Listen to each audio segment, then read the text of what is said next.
Hello, this is a guy who likes fanfiction and is too lazy to read, so here is the Throne of Heaven in audio form. Check the description for the links to the author. Chapter 116, 3. As he turned his attention toward the enemy in front of himself, Toshiro had to admit that the espada at the front of the formation, now that he could see her clearly, cut an intimidating figure. She was tall, not just taller than Toshiro, that was an easy feat, but almost matching Kenpaku's height, and muscular in a way that made her otherwise very curvaceous body look quite athletic instead. Her long green hairs fluttered behind her in the wind like a banner, and she was wielding what looked like a cavalry lance of the type often used in tourneys, except it was an hugely oversized one, almost as big as herself, and it was two-pronged, with only the small space in the middle to hold it, yet, she was carrying it with just one hand. She was also wearing clothing that left a lot of her skin exposed, a green crop top, a short skirt whose belt and hem, which reached just mid-tight, were decorated with fur ruffs, tan fur leggings, and fingerless gloves that reached just past her wrists, also sporting a fur ruff. Despite this, all of the dirt and occasionally piece of gravel lifted by the army marching behind her which hit her exposed legs, arms and abdomen left no trace, bouncing or sliding off her skin in a way that suggested quite a lot of superhuman durability. The only mark on her body was a scar that went diagonally from her nose to the bone helmet in the form of a goat skull that sat atop her head, but it just made her determined expression look that much more fierce. However, no matter how durable and strong his opponent might look, or even actually be, Toshiro didn't hesitate in attacking the Arrancar formation on his own. He'd recovered his resolution, he wasn't going to lose it to worry or fear. He charged, unleashing his ice dragons as he did. He let one of them swallow him whole, so that it could carry him forward faster than his own Shunpo would, while at the same time keeping him protected from any incoming attacks, while the rest rushed ahead to smash into the enemy formation.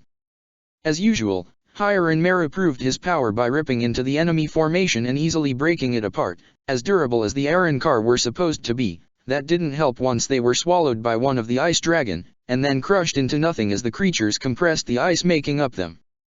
The sheer stopping power of the attack didn't just leave the Arrancar ranks in disarray, but also almost completely stopped their advance by wiping out most of the front line and sending most of the rest of the enemies stumbling into one another. Toshiro nodded to himself at the sight. If he could manage to keep the enemy army stalled until his 3rd division managed to deal with the Quincy, that would make a lot of things much easier. Of course, the small section of the army the Espada was standing in front of had not been affected. Toshiro would need to deal with that one himself. He'd known leaving it to his Zanpakuto wasn't going to be enough from the start, but even having expected her to not be defeated by his first attack, he was surprised when her answer to the ice dragon charging at her was to aim her weapon lower and use Sonido to charge half a meter ahead of her position, smashing into the ground hard and fast enough to send a wave of rocks crashing into his ice dragon hard enough to shred it down to pieces. Toshiro didn't let the stones reach him, instead causing the ice under his feet to erupt and push him straight at the Espada, sword at the ready, but the woman moved her lance up quickly enough to deflect his attack away. He didn't relent, using Shunpo to bounce off some of the ice fragment that were still falling to the ground from where his ice dragon had been smashed, the feat of agility causing the Arrancar's eyes to widen in surprise and allowing him to go for a straight slash with his Zanpakuto she couldn't avoid. She had time enough to put her lance in the way to block, but he focused and, with a hitch in his breath, imposed his will on the Zanpakuto's edge, giving it the cutting power necessary to cut straight through the weapon and into his opponent's neck, or so he thought. What happened instead was that, just as he was halfway through the enemy's weapon, she moved it into the cut and, instead of that making the Zanpakuto cut through faster, Toshiro found himself with his arm pushed far away to his side, as if it'd been deflected.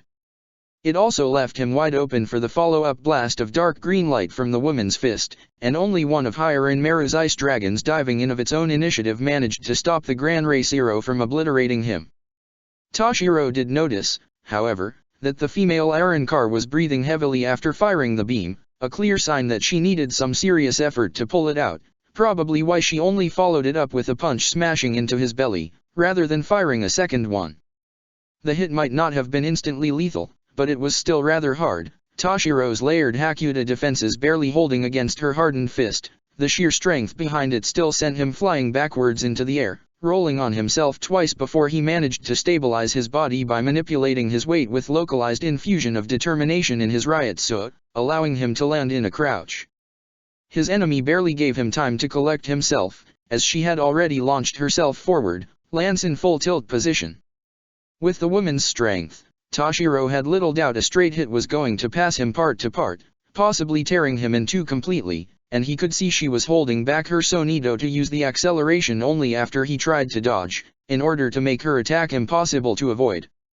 So, Toshiro didn't even try. Instead, he focused almost completely on his Hakuda, pushing it to the limits of what he was capable of, creating a triple-layered full-body cowl, and then focusing an extra circular patch on top of the outermost layer, right in the middle of his chest. He held back until the moment the Espada's lance was about to strike it, then suddenly charged that patch with excitement, the electricity surging on contact and striking his opponent to her utter surprise, while the external layer of loneliness he'd applied to himself kept him from being damaged by it. Toshiro couldn't help but grin at the success of his maneuver.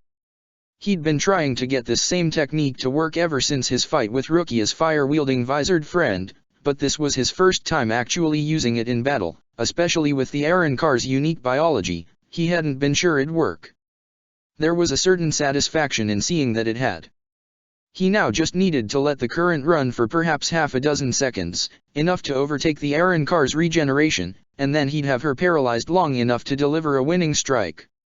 However, barely 2 seconds in, with a sudden scream of pain, the woman seemed to push forward with her spear, and Toshiro found himself pushed away several dozens of meters away, while the Espada had gone down on a knee, smoke rising from her form for a moment.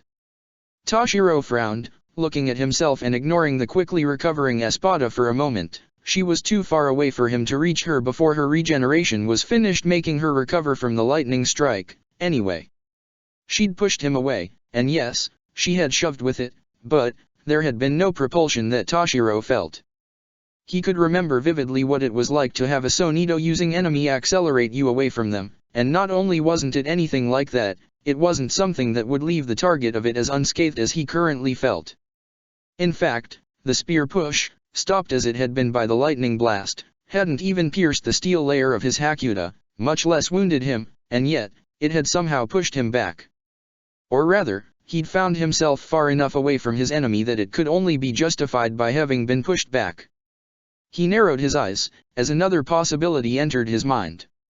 A possibility that would also explain how she'd managed to parry away the sharpened cutting edge of his Zanpakuto, something that should have been unstoppable. Returning his attention to his opponent, who was straightening and looked none the worse for wear, he realized that the only way he had to check the accuracy of his supposition was to put it to the test, so he had hire and Mera release a massive ice dragon to carry him forward, and then focused on sharpening his Zanpakuto edge as much as he was capable of.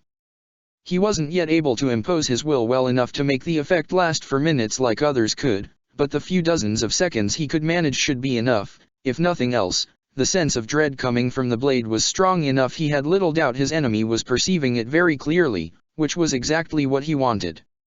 The Espada was ready for it, slamming one of the two tips of her spear into the ground with astounding strength to send a wave of rocks at him, then using the weapon as leverage to pole vault above the counter, dragging the weapon along himself with a clear intent to slam it into him from above. Toshiro had expected something like that, however, and the ice dragon he was riding upon opened his maw to unleash a blast of ice that turned into another dragon mid-flight, intercepting the rocks so that the one he was riding on wasn't destroyed by them. With the dragon still whole, Toshiro had the extra mobility he needed to dodge the Espada's falling spear, and then he swung his Zanpakuto, one hand on the handle and the other at the back of the blade so that, if she happened to dodge, he could redirect the sharpened cutting edge at her quickly, or, at least, that was what he wanted any observer to think. He'd not expected her to let go of the spear for being too unwieldy to redirect and instead using one of her arms to attempt and deflect his attack with a parry, but in insight, it made sense, and so, the very moment before the side of the Espada's hand made contact with the flat of the blade, Toshiro let go of the handle with one hand, while the other snapped the tip of the katana off, so that in that fraction of a second the Espada touched it. The Zanpakuto was suspended in the air, touching nothing. And, sure enough, instead of being sent flying by a smacking hand, the Zanpakuto simply disappeared, reappearing about 20 meters away.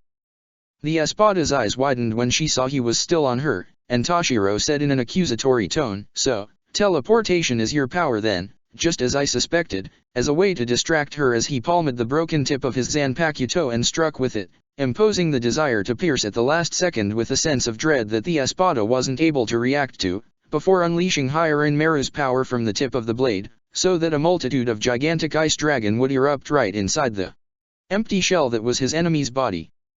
An attack like that, it should have been enough to completely tear her apart from within. That had been the aim of his surprise attack. However, the espada proved crafty, as some parts of her body held together surprisingly well while others were blasted away easily, and the path to the dragons escaping her body somewhat forced to reduce the damage she took to the minimum possible. Toshiro was impressed despite himself. While he'd heard that the Arrancar's arrow ability allowed them to reshape their shell-like body to some extent, he'd not expected for it to be possible to be so selective, especially when doing it on the fly. It was a shame it wouldn't matter. While she'd not been shredded into nothing by his Bankai, several portions of her body had been blasted away, including her left arm and a good half of the right side of her body, and the rest was cracked and distorted by the stress she'd put it under. He was sure she could regenerate from it, but not quickly enough to stop him from just finishing her off. However, before he could, a sudden shout of, "Leave Nell alone, you monster!" caused him to glance to his side, just in time to see an hollow, although, he supposed, it was actually an Arrancar in its released state, even if not a very powerful one, which looked like a tiki mask on top of a fat body with stubby leg and arms, its head almost as large as the whole rest of his body put together, with big chameleon eyes, a prominent nose, and huge teeth, open his mouth hole and vomit a large amount of white worms the size of an human arm straight at Toshiro, like an avalanche of vermin. He barely had time to point the tip of his sword at them, unleashing a blast of ice that intercepted the attack. However, the worms proved themselves to be bombs, if very low-powered ones. The resulting explosion only caused him to stumble back a couple of steps, but when he did, he found no traction on the ground, and was sliding several meters away before he sent rage to the Hakuta coat on the solace of his feet and melted the slick liquid that had caused him to skid backwards like that. A glance to the side revealed the source of it to be another Arrancar in released state, this one looking almost emaciated except for the torso being a bone armor shaped like a vest, and with a mask with large mandibles and horn of an insectoid nature covering its entire head. Overall, neither of the two looked intimidating, and while their surprise attack had caught him by surprise, their follow-up didn't impress him. The thin one spit out the slick liquid from his mouth in a large blast and the other one vomited his worms in a manner to let them be carried much further by the slick liquid. The coordination involved in the attack was impressive, but that was the only impressive thing about them, as Toshiro just put up his hand in a stop gesture to create a round Kido shield against which the slick liquid splashed harmlessly, and which the vermin's explosions failed to breach. He reached with his arms behind himself, being able to sense one of Hirin Meru's dragons heading his way, and sure enough, the ice creature deposited his Zanpakuto into Toshiro's hand. Having taken this weight as some form of hesitation on his part, the two Arrancar had jumped above the small round shield in an attempt to tackle him from above, screaming about how, "We'll punish you for hurting Nell," to which Toshiro's answer was to sigh and swing his Zanpakuto, unleashing a blast of ice that instantaneously captured them both before they could do anything to harm him. "No. Please, don't hurt them." Toshiro paused, turning in the direction of the green-haired Espada, who had taken advantage of the distraction her two underling had caused to pull herself together. She was still partially cracked, but her full body was already back together in a functional shape. Toshiro frowned, annoyed that the two incompetent had robbed him of the chance for winning this fight in a single strike, and asked her, "Why shouldn't I? You're attacking Soul Society, which includes a lot of innocent people I'm sworn to protect. I and my soldiers are all that keeps you from feasting on their souls. It seems to me like any one of you I remove is one less threat for those people to worry about." The Espada shook her head, her green hairs going all over the place, as she said passionately, "We wouldn't. Arrancar are different from hollows, we don't need to eat other souls to survive." "But you still can, can't you? Are you going to say there's nobody, in the army you're leading, who'd eat them just because they enjoy the taste, or for revenge, or 100 other reasons?" To his surprise, the Espada grimaced, and said in a contrite tone, "That's not what I'm fighting for. We're not here to perpetuate cruelty, just..." Toshiro's anger intensified at seeing one of the leaders of an enemy army try to justify herself to him, and he shouted back, barely keeping himself from just charging at her. I don't care what you're fighting for, only that you're fighting at all. If you don't want to be here, I'm not holding you back, just leave. She shook her head, and then straightened, her expression harder, as she answered. I won't. But I can still treat, if you let Pesha and Dondakaka alone, even just imprisoned in that ice of yours until the battle is over, I won't use any lethal measures against the other members of your division, and won't let my troops move past the outer walls of your Suriati. This, I swear on my name as Nelil Odin-Skank, 3rd Espada. Toshiro raised an eyebrow, as he commented. Against the other members of my division, But you're still going to try and kill me. She smiled wryly, and countered. Are you going to stop trying to do the same to me? Which, Toshiro admitted, was fair enough. He knew why the Espada was treating, she'd seen how he could crush somebody he'd captured in ice in less than a heartbeat, and it was faster than her teleporting power.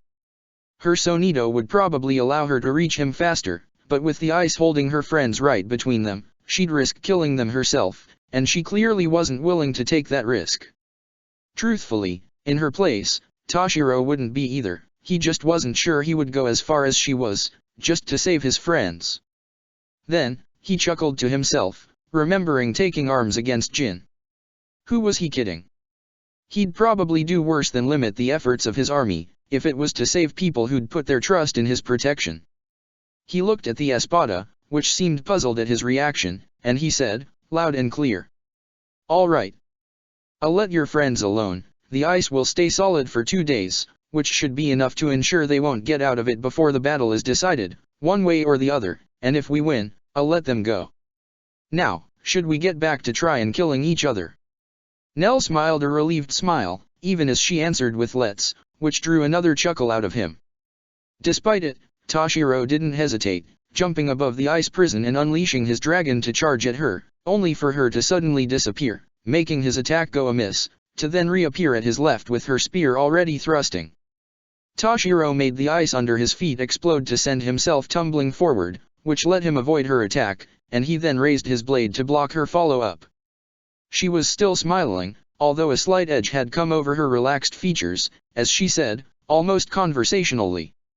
As it happens, anything carrying my riot suit, I can teleport, so what my power affects is not just what I'm touching, it's myself as well. And then, suddenly Toshiro found himself in an unbalanced position in midair, with Nell's spear headed for his abdomen. He used Ho-Ho to pull his midsection away and compress himself just enough it missed by a hair's width, but then the 3rd Espada's form flickered as she teleported in place, which allowed her to change the way she was holding her weapon and transition from a stab into a downward slash, which slammed Toshiro into the ground with strength enough to make him bounce back up, leaving his entire back crying in pain. Even with his body temporarily paralyzed by such a brutal hit, his sense still functioned enough to know that Nell had aimed a hand which was charging a Zero at him. Unable to move himself for a few seconds, he called on Hirin Meru instead, a nice dragon erupting from the sword and dragging him along, just in time to dodge the Zero. Before he could cover any serious distance, however, Nell pointed her spear at him and a shard of it the size of a marble was fired from the tip of it as a bala, and the moment it struck Toshiro, he found himself teleported to a midair position just under the feet of the 3rd Espada a moment before she used Sonido to slam into the ground, strongly enough to cause the ground to collapse into a small crater around them. Gritting his teeth through the pain, which also kept him from losing his breath on the impact, Toshiro reversed the grip on his Zanpakuto and went to stab the 3rd Espada in the ankle. The sense of dread coming from his sword was enough to warn Nell of the attack, and she teleported away before he could strike, but that was just what he'd hoped for, as it gave him the time to roll to the side and back onto his feet, and then unleash a new multitude of ice dragons, all headed straight for his opponent. Unsurprisingly, the 3rd Espada immediately teleported right next to him, already mid-stab, but Toshiro used Shunpo to dodge backwards, before sending a couple more ice dragons at her. They repeated the exchange a couple more times, with her attacking and him dodging and throwing more ice dragons out, even as his breath became more labored from the drain that was putting on him, before Nell suddenly stopped, looking at him with a frown. He raised an eyebrow, and asked in a mocking tone. Getting tired already? And here I thought you Arrancar didn't feel fatigue. You're fighting entirely defensively. You have to know you can't beat me without going on the attack, so, why aren't you? What are you stalling for? Toshiro grinned, refusing to answer. However, a suddenly tremendous crash was enough to draw his opponent's attention away, to see that Hiren Maru's dragons were ravaging the Arrancar army. After all, that was his role as a captain, and he didn't need to be physically fighting to do it, not with his Bankai capable of self-guidance. It was already working. In fact, he could see his division regrouping, Kira directing half to charge into the ravaged Arrancar line while Rangiku directed the other half to corral the Quincy as his dragons intercepted their arrows and, in some cases, simply exploded themselves into a rain of ice shards that were each the size of a palace. He just needed to keep the Espada occupied while Hiren Maru got rid of his enemies, which he did by suddenly charging in, Nell's distraction giving him an opening. Now that she knew he was stalling, fighting defensively wasn't going to be enough to keep her from interfering. The Arrancar immediately turned toward him as she realized he was attacking, but he'd noticed she needed a couple of seconds to activate her teleport, not very long, but long enough to make it a less effective power than it would otherwise have been. As it was, he failed to take her head off, but when Nell reappeared a small distance away, the deep scratch he'd left on her cheek was still visible. Toshiro raised his sword and said, in a cold tone, "Well? You wanted me to attack, but when I do, you run. I've better things to do than waste time with you." Knowing she was about to teleport again, Toshiro simply unleashed a new multitude of ice dragons, the effort having him go down to one knee, but he grinned when, upon seeing them, Nell had to stay and destroy them, lest she let even more destruction be delivered upon her army. Even as she shot a Gran Ray Zero to disintegrate one of the dragons that had moved too far for her to just smash it with her humongous lance, she glared at Toshiro, and said, "You can't keep this up for very long, can you?" He answered by redoubling the production of ice dragons, spitting some blood as he did before answering, in a matter-of-fact tone. "That's your bet to make, while my bet is that your army'll collapse before I do. Although, if you care so much for my health, you're free to surrender and make your army stand down. I'll stop attacking them if you do." She frowned, then said, in an annoyed tone, "You leave me no choice." Toshiro's eyes widened as, for a moment, he thought the third Espada would actually accept the offer and surrender, but that's not what she did. Instead, Nell's Ryutsu suddenly tripled, growing heavy enough for Toshiro to feel it. It wasn't anywhere near some others he'd felt, such as Kenpei's or the Captain Commander, but it was certainly a much greater presence than he himself could call upon. It wasn't hard to guess that this, then, was the Arrancar's released state. Something which was confirmed as he focused his attention on Nell herself, and saw that the Arrancar's look had changed substantially. From her abdomen down, her legs had been replaced with a four-legged lower half that gave her a centaur-like appearance, although the narrow hooves, smaller but thicker leg, and deeply woolly ochre-green fur on it made it look more like an ibex than an horse. Her upper half, while having remained mostly humanoid, had also changed. While the head still had the long green hairs, those were now the only human thing departing from the goat-like, which was her mask, and looked like a larger version of the helmet she'd worn in her human guise. Her abdomen, chest, and neck were now also covered in fur, while both of her arms were fully encased in black and white bone armor, starting from large pauldrons on the shoulders all the way down to gauntlets on the hand, except that each gauntlet also sported one half of the double-headed lance she'd previously wielded, the way they were welded on almost making it look like the arm split in two at the elbow. Toshiro slowly stood, to show that he wasn't intimidated by either the new form or Nell's increased Ryutsu, and said, going for a bored tone, "You think that's going to change anything? I'm not going to let you help that army. Your opinion on the matter is no longer relevant." Being interrupted like that broke Toshiro's stride enough that he wasn't sure how to answer for a moment, which the Espada took advantage of to point one of her spear arms at the ground, unleashing a thin green laser out of it. Toshiro instinctively jumped backwards, only to realize a moment later that not only was the attack aimed at the ground and not at him, it also wasn't a Gran Ray Zero, it was just a thin beam of green light, not a beam of black Ryutsu glowing green. Even the color of the glow was different, the light much more bright in color. Most strangely, instead of leaving behind burned ground, the laser left behind a glowing green line on the ground, so that, when Nellil was done, she'd painted a circle of glowing green light on the ground around her, with the third Espada herself staying in the center.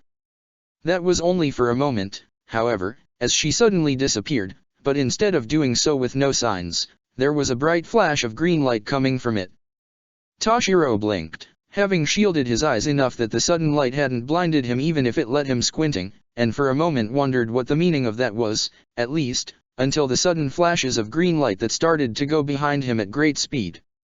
He turned, and it took him a moment to understand what was going on, when he saw that Nell was creating small circles of green light in the air with small movement of her lances, which then turned into spheres as soon as she pushed them away from herself, sphere that grew to enormous sizes in the blink of an eye before suddenly flashing green and popping, and also, Toshiro realized with dread, taking the people within the area with it. Thankfully, his senses were sharp enough that he was able to sense that it wasn't a disintegration effect, but understanding that it was instead a large-scale teleportation effect didn't offer him any consolation as he saw that, using the ability, Nell was moving large groups of fighters around, from her own army, the Quincy, and even Toshiro's very own 3rd Division. And, he realized as his horror returned, the teleportation wasn't casual either. Nellil had moved the armies around so that small pockets of his own Shinigami were now surrounded by mixed forces of Arrancar and Quincy, with the former at the front of the new encircling formation and the others at the back. And as for Toshiro's ice dragons, she'd teleported the bulk of them away from the battlefield, and she was keeping up fire against them so that, whenever they tried to get back into the battle and provide support to the 3rd Division, they were pushed away again. He had to stop her. Toshiro charged forward on the back of a newly summoned dragon, one he made slender and more aerodynamic to move toward Nell that much faster. She noticed his approach and sent a green bubble at him, but a moment before it could hit, Toshiro had the dragon use its tail to shot him high into the sky, and then generated a new dragon atop himself while turning heel over head in midair to use it as a platform to send himself diving at the 3rd Espada. He could see that she was less maneuverable in her centaur form, and as he used Ho-Ho to manipulate his body's density and the amount of resistance it offered to the air so he could direct his fall almost like flight, he was confident his Zanpakuto would stab her right in the middle of her beast-like back. He was certainly gaining on her efforts to dodge. And then, just before he was about to hit, she suddenly morphed back into her human form, the sudden change in Ryutsu in the air making him stumble just enough that he wasn't able to stop her as she slammed the tip of her spear through his shoulder. He stared at her, surprised at the maneuver, and couldn't stop himself from asking, "Why would you switch back from your stronger form to the weaker one in the middle of a fight?" She raised an eyebrow, looking at him like he'd just said something weird, and answered, "I'm not a hollow anymore, I'm an Arrancar. Why would I want to stay in a form that reminds me of the deplorable past I managed to overcome longer than I need to?" She then raised her free hand, index finger up in a lecturing manner, and went on to add, "Besides, it's not like the sealed form doesn't have its own advantages. For example, while the released form makes it very obvious where to strike to destroy our masks, the sealed Arrancar form allows for hiding it much better. I only use the released form when I absolutely need it, and to defeat you, it wasn't necessary at all." And then, suddenly, his surroundings changed, and Nell pulled the spear out of his shoulder, the sudden spike of pain from it lasting just long enough he wasn't able to stop another weapon from sliding into his back. This time, he found looking down at where it was poking out of his belly, a sword with a blade black like ink. He fell to his knees as the sword was pulled out of him, and as it did, he felt as something else was pulled out, his Zanpakuto disappearing from his hands as he felt Hierin Maru's power being stolen, ripped away from him in a manner that made him feel suddenly weak, as if his limbs were losing all of their strengths. Above him, Nell spoke, her tone firm. "I've done my part, Meninas, as per the agreement. Now, I'm done helping you attack, I'll limit myself to defending my troops and nothing more." But that doesn't seems like a very nice act from an ally.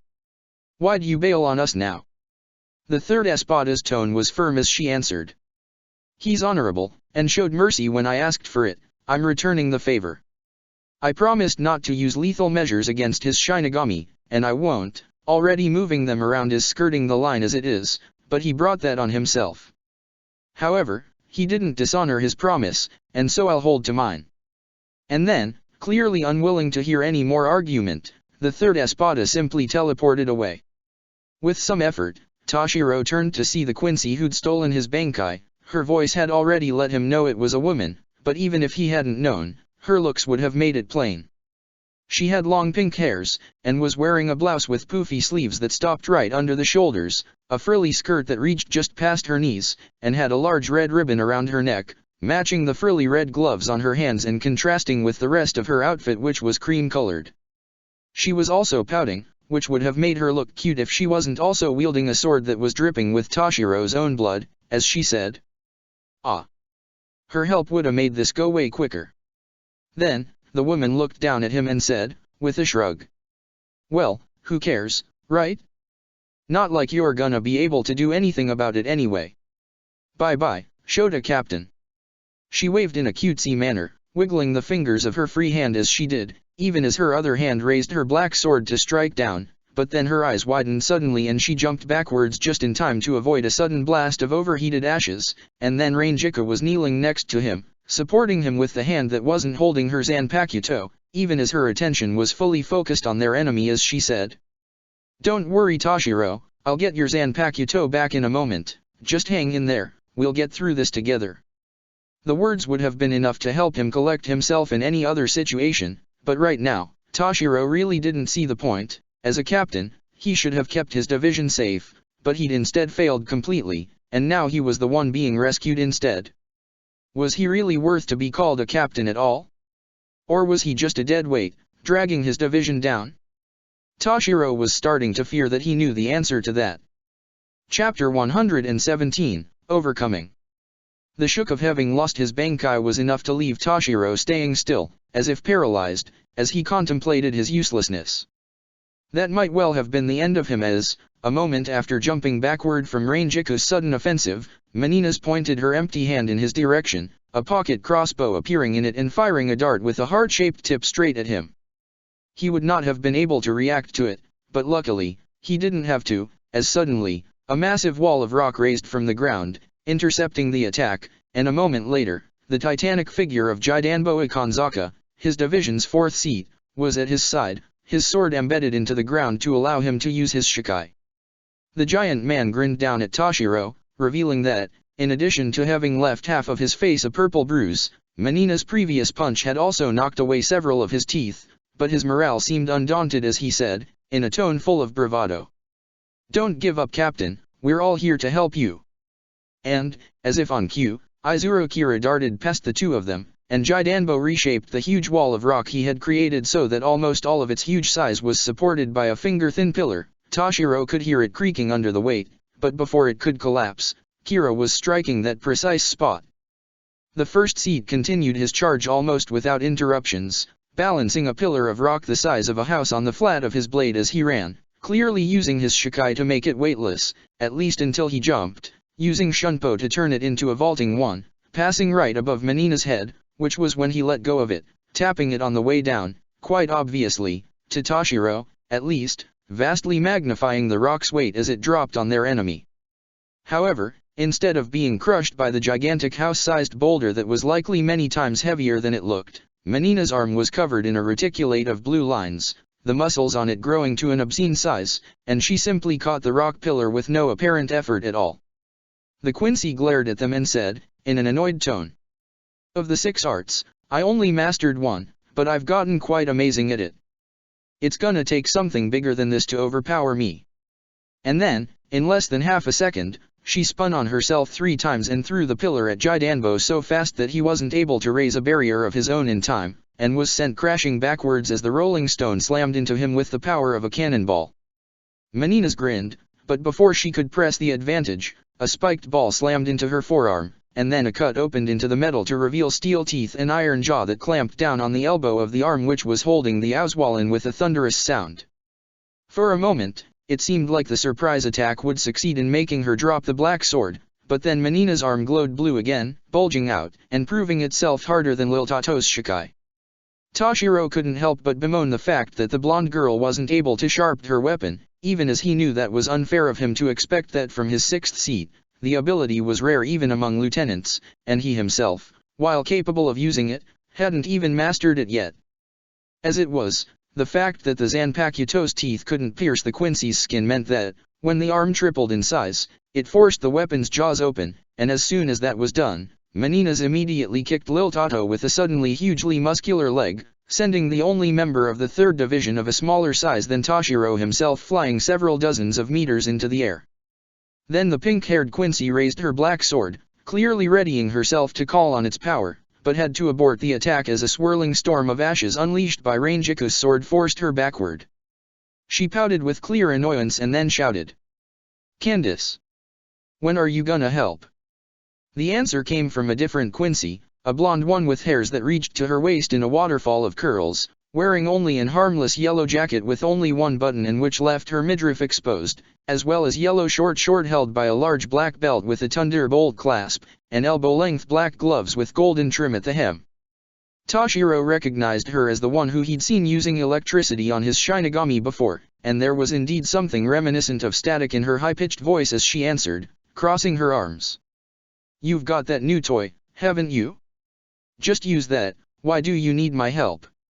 Menina's looked quite annoyed, even as she stomped with one of her foot on the ground, her leg bulging with muscles at the last moment so that the strike caused a small, localized earthquake that sent most of the Shinigami around her stumbling backwards, even as she punched with an enhanced fist to her left, the sheer strength of the attack sending a wave of air forward that pushed back the ashes, but didn't otherwise stop Ranjiku from pressing her attack. Menina's then shouted back, in a warning tone. "Master Navarre'll get angry if he know you let me to hang alone just because you're jealous I got one of their magic swords and you didn't." The blonde huffed, and then answered. "Fine, you snitch, I'll help, but you're gonna owe me one." And then, suddenly, the Quincy arms were no longer crossed, instead holding a suddenly formed golden bow with black spikes all over, and then she shot a single arrow at Ranjiku. Toshiro's lieutenant had reflexes good enough to avoid it, especially since the shot hadn't been very precise, but just a second after it passed her, the arrow suddenly turned a glowing electric yellow, transforming into electricity and then splitting like a thunderbolt, the arcs destroying large amount of Ranjiku's ashes while at the same time striking nearly every seated officer on the battlefield. Toshiro shielded himself with loneliness automatically, the emotion somehow coming easier to him now than it ever had before, and found himself the only Shinigami standing in 100 meters radius. The sudden pause in attacks was enough for Menina's to grin triumphantly as she pointed her sword above her head and shouted. "Finally! Let's see if this works, Bankai!" Soar above the frozen sky. Higher in Meru.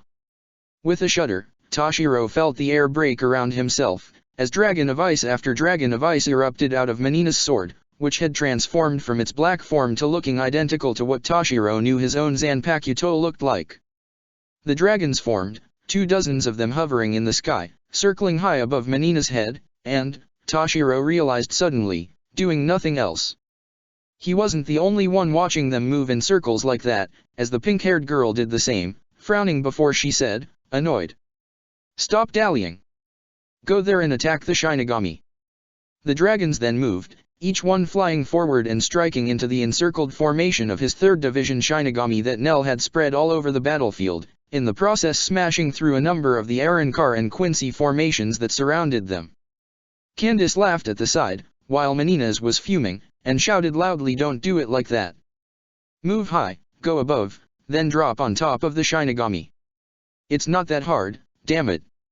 And, truly, it wasn't. But as Toshiro watched the dragons rise high in the sky, and then keep rising, and rising, and rising, giving his Shinigami ample time to take cover before striking them from above in a manner that minimized the area they actually hit, he realized that Hirin Meru was doing it on purpose.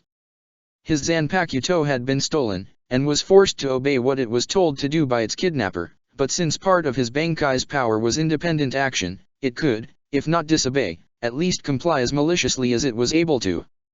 "Wait, did I miss one? Fry, you fool." Toshiro turned toward the blonde Quincy, the one named Candace, and saw her shooting an arrow at him, which turned into lightning barely after leaving her bow, and splashed harmlessly against his coat of loneliness. She looked stumped for a moment, muttering "Why aren't you going down when everybody else did?" under her breath, which caused Toshiro to look around and realize that, indeed, all of his seated officers were still on the ground, struggling to get back on their feet, their body smoking. He couldn't help but echo the Quincy's question in his mind, as he tried to figure out himself why one as useless as him had so easily avoided what had taken down the others. And then, as she was the first to struggle back to his feet, Ranjaku, with gritted teeth, managed to bark out a firm, "Don't listen to her, Toshiro, you're our captain and we're going to stand by you, no matter what." That a sudden flash of realization shook him out of the daze that losing his Bankai had left him in. He watched her give it her all to keep his Bankai back, focusing all of the ash she was able to create, shaped like a funnel, and using it to melt the dragons, ignoring the strain this put on her as the sweat from her effort mixed with the blood from her still opened wounds. He watched Hiranmaru do what it could by holding back, sending only one dragon at a time at his lieutenant so that she wouldn't be overwhelmed. His lieutenant, who had been wounded far worse than he'd been and barely had the power to stand up to Hiranmaru using less power than his Shikai would allow, let alone his full Bankai, was almost literally exhausting herself just to take a step closer, all to get him his Zanpakuto back. His Zanpakuto itself, even when forced on his enemy's side, was fighting to help him, and while the rest of his seated officers were trying to struggle back to their feet to help, he himself was standing still in the middle of a battlefield, like an idiot. Yet he was standing, because, despite how useless he saw himself as, despite how deeply aware he was of the fact that he was the lowest, younger, weakest, and less capable of the Godi 13's captains, he still was one. He had the skills for it, enough of them that an attack that had taken out the entire leadership of his division had failed twice against him without any need for him to exert himself. He was stronger than all of them, and yet he'd told himself that he was of no use to them, and let his subordinates fight on his behalf, instead of fighting on their behalf. And why? Because he'd lost his Zanpakuto? Toshiro couldn't believe himself, as he considered that, of the 4 Shinigami arts, Zanjutsu had always been the one he'd been least skilled in, the one he'd earned his mastery qualification for latest, and the one he used the least in combat. In fact, this was just the 4th time he'd used his Bankai in actual combat, and before he'd earned it, he'd still been a better fighter than most of the people he'd measured himself against. If there was anybody who should retain most of his combat power without access to their Zanpakuto, he certainly had a better shot at it than any other person in the 3rd division. The realization caused a surge of disgust in himself, for having let something like that bring him down, but he squashed it ruthlessly. What his people needed from him right now wasn't self-pity, it was for him to put all that he knew, all that he was capable of, on the line, to help them. Berating himself for not being worthy of being a captain would only make sense if he himself proved it true, if he instead did his best to actually protect his division, like a captain should, putting the strength he was lucky to have in the service of those who didn't, then it wouldn't matter how worthy he was or wasn't. Inaction was the only thing that'd make him worthless, and he refused to let that inaction be a result of his own doubts. If his enemies wanted him to do nothing and let the people who counted on his protection be destroyed, then they'd need to make him incapable of action. He wouldn't make himself. Toshiro could feel the coat of loneliness he was wrapped shifting to a mix of anger and determination as the emotions took over his soul, but considering the blonde in front of him was already raising her bow, he focused and used his masterful control to force his Hakuta to renew the emotion. After having felt it so keenly, he found that calling it up was easier than it had ever been before.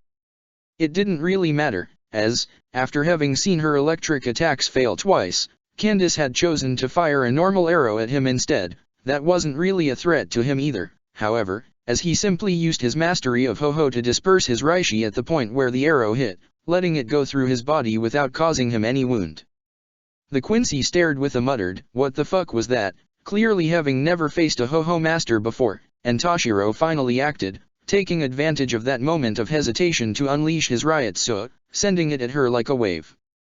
He wasn't Captain Anohana or Kenpeki, but he still had more than enough to make the girl stagger and her breath itch. He saw her trying to call forth her bow again, so he used Hakuta to flood the cloud he'd enveloped into in both loneliness and fear, causing her body to lose sensitivity while starting to freeze at the same time. She glared at him, struggling to resist, but with her immobilized like that, he had the time to cast a Kido that he hadn't actually mastered yet, and so required him to call on the full name of Hado 65, Heavenly Hammer, while making a swatting motion with his hand. The resulting golden beam that fell from the sky, about the size of a house and with concussive force, slammed the girl into the ground with power enough to knock her unconscious, which allowed Toshiro to call back his Ryutsu to himself and let out a long breath. While he had enough Ryutsu to blanket an area, it still required a lot of effort to do so. With Candace neutralized, he looked around at the battlefield, and grimaced as he saw that his seated Officers were still trying to recover his Zanpakuto from Menina's, and failing. None of them had died so far, but he knew it was only a matter of time. Rangeka was swamped, the ice dragons now battering her in group of 3, and he saw as Kira, Lil Tato, and Jidanbo launch a combined attack despite each of them sporting new wounds. The latter began by sending a section of ground spikes charging at the pink-haired Quincy, only for her to stop it with a backhanded slap that broke the rock and sent it back like a giant stone javelin. Kira managed to strike it to make it weightless and easy to parry just in time, while Lil Tato dashed in to have her Zanpakuto attempt to grab the Auswallen with a bite, but at the last second a crossbow formed in the Quincy empty hand, aimed to the side so that she was able to fire it instantly. The dart smacking the tiny Shinigami in the middle of her forehead with enough strength to send her rolling backwards with a deep bleeding hole in the middle of her forehead, a grunt of pain, the only proof that she'd at least managed to protect herself with Hakuta enough to survive the blow.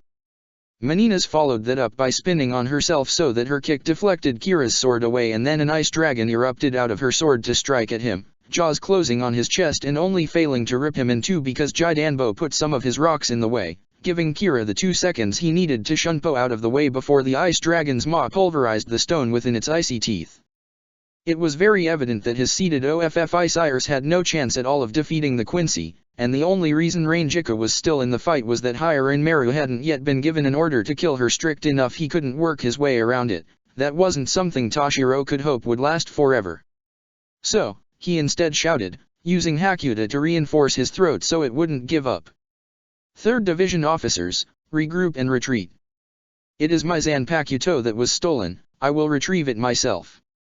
That seemed to catch them all by surprise, although the most surprised of all was Menina's, who giggled and said, waving her sword around. You're a silly one. I've stolen your power, you ain't gotta anything to fight me with. Toshiro didn't bother answering her, instead moving his gaze to his incredulous subordinates and saying to them, confidence on both his face and voice. Do any of you agree with the enemy? Am I no longer your captain because I lost my sword, or are you going to trust me to take care of my duty in dealing with those enemies my division can't face? That seemed to muster his resolve, and Toshiro had to hide his own surprise, as he saw his words call forth a response of such absolute trust in his abilities. As the officers retreated past him, even as he kept his full focus on the figure of the pink-haired woman who was smirking mockingly at him, he told Kira and Jidanbo, in a whisper. I'm going to need you to help me fly.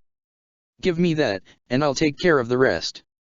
After all, it was true that, unlike his Bankai, his Shikai was a much more substantial part of his fighting style, in being his primary source of mobility. However, if mobility was all he needed a Shikai for, why did it have to come from his own? He might not be much of a captain, but if his people were willing to trust him to do his part, even without Bankai, he was going to trust them to support him when he needed it. As soon as they'd cleared ground for him, Toshiro charged forward. Menina's riposte was to lazily point her black sword in his direction and unleash a dozen of ice dragons with the firm order, charge straight towards him, but Toshiro just grinned, knowing how Hiranmaru would interpret that order, and just a moment before they reached him, he shouted now, which resulted in a pillar of rock erupting just under his feet and sending him high in the air, a moment before the ice dragons slammed into it and destroyed themselves in the process of tearing it down. Meanwhile, Toshiro used Ho-Ho to make himself nearly weightless, and then reached for his Hakuta coat, and shaped it. Hakuta shaping was a skill most people outside the 1st and 2nd Division never really practiced once they'd managed to shape a full coat over their body, since infusing the Ryotsu with one's emotions was much easier and far more effective, but having the ability to do it to a small extent under combat conditions was one of the requisites for mastery, without which one could not be recognized as a proper captain. It hadn't been the easiest of exams, but Toshiro had still passed it with flying colors, just as he had every other milestone required to earn his current title.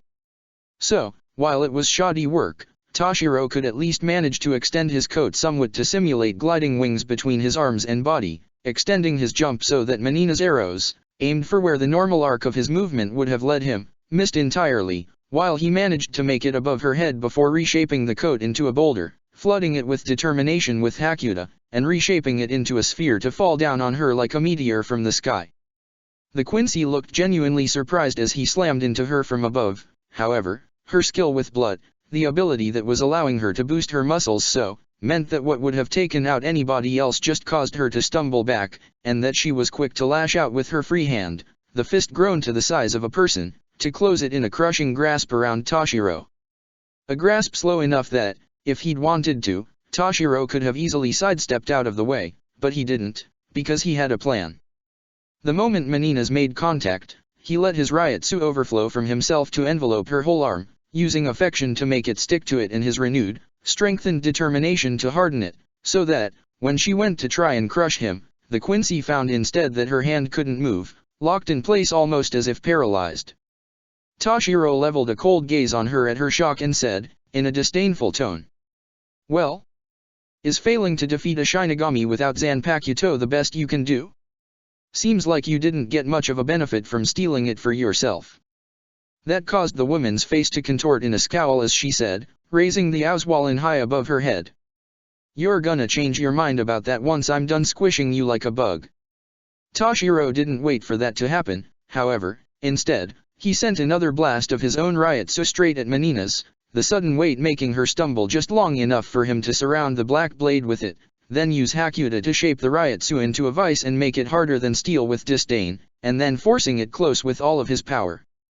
An actual Shinigami might have been able to counter that, either by imposing the will to cut or to block on the blade, or even just by increasing its density, but as a Quincy with no knowledge of those skills, Toshiro's opponent had no counter to his attack, causing the stolen sword to simply snap under the sudden pressure he'd put it under.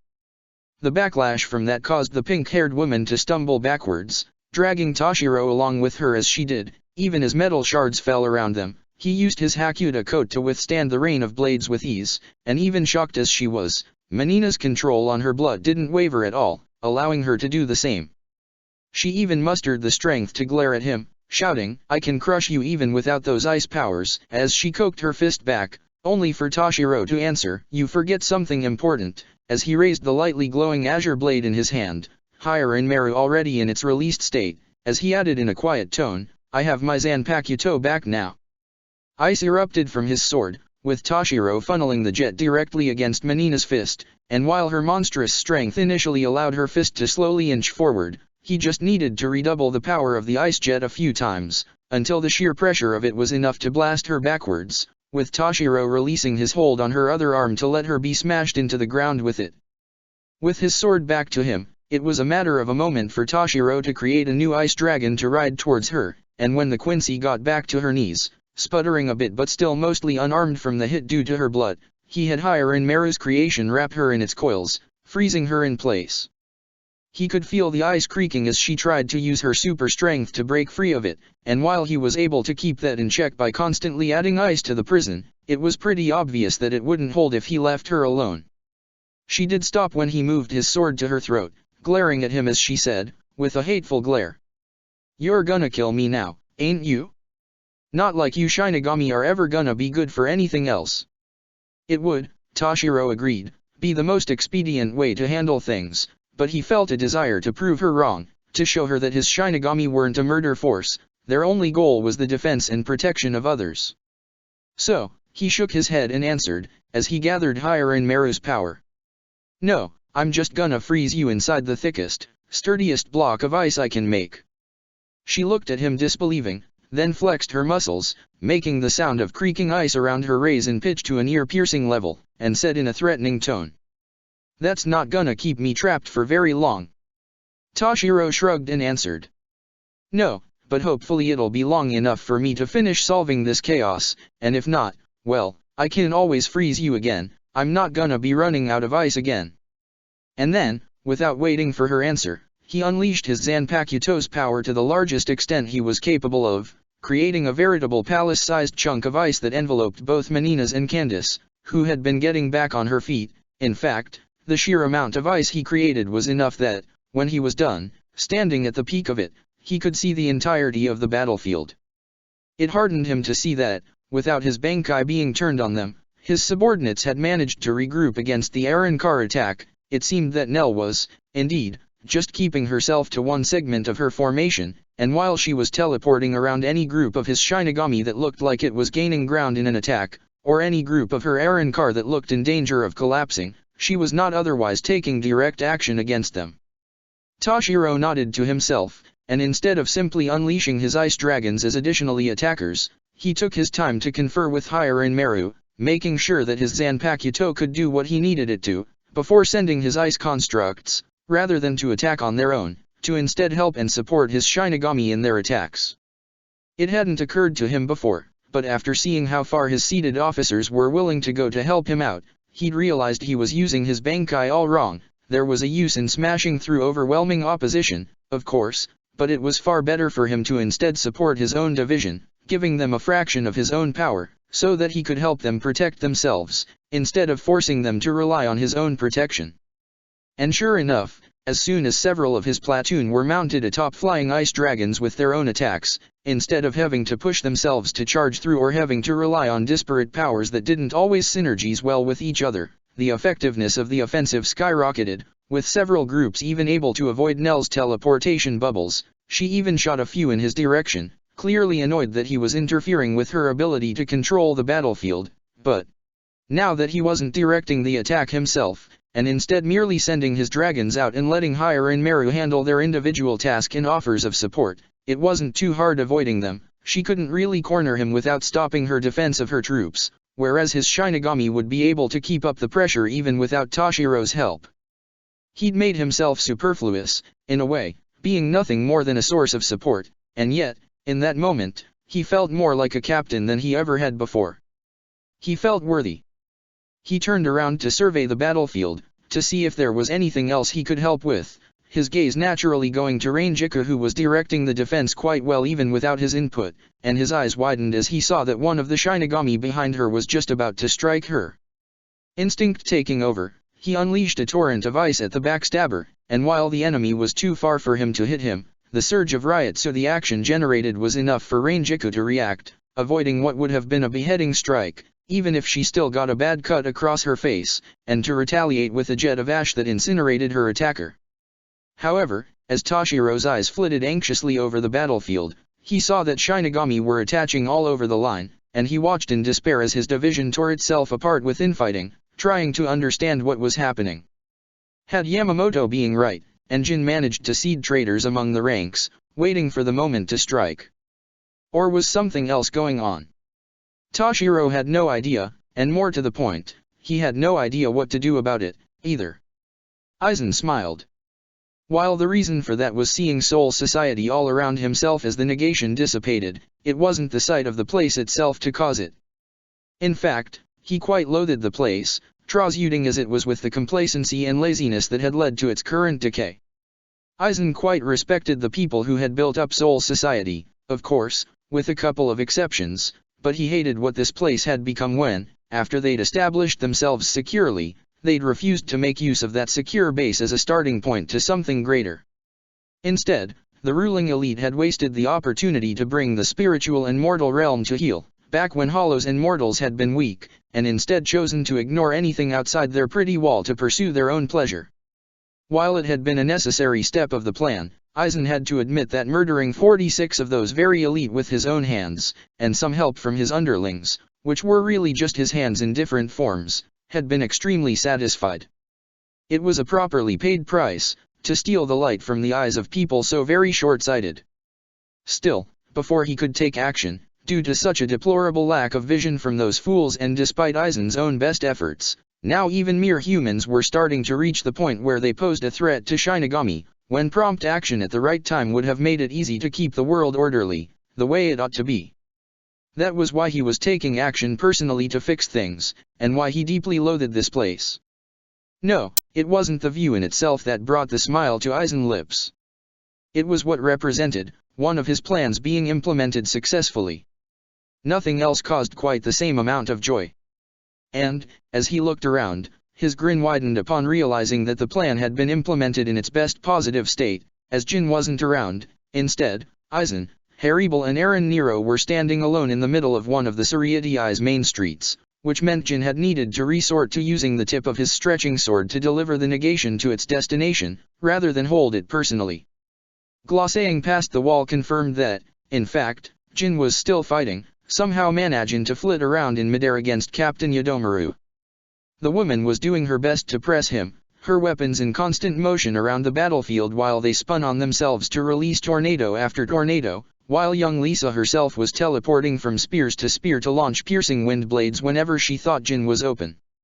Of course, Jin didn't look harried, switching between simply cutting a tornado in two with his lengthened Zanpakuto and then spearing one of the tornado and somehow dragging it along his sword's swing, as if instead of wind the vorticating twister was made of some solid substance the sword could affect, using it to smash the other incoming attacks away.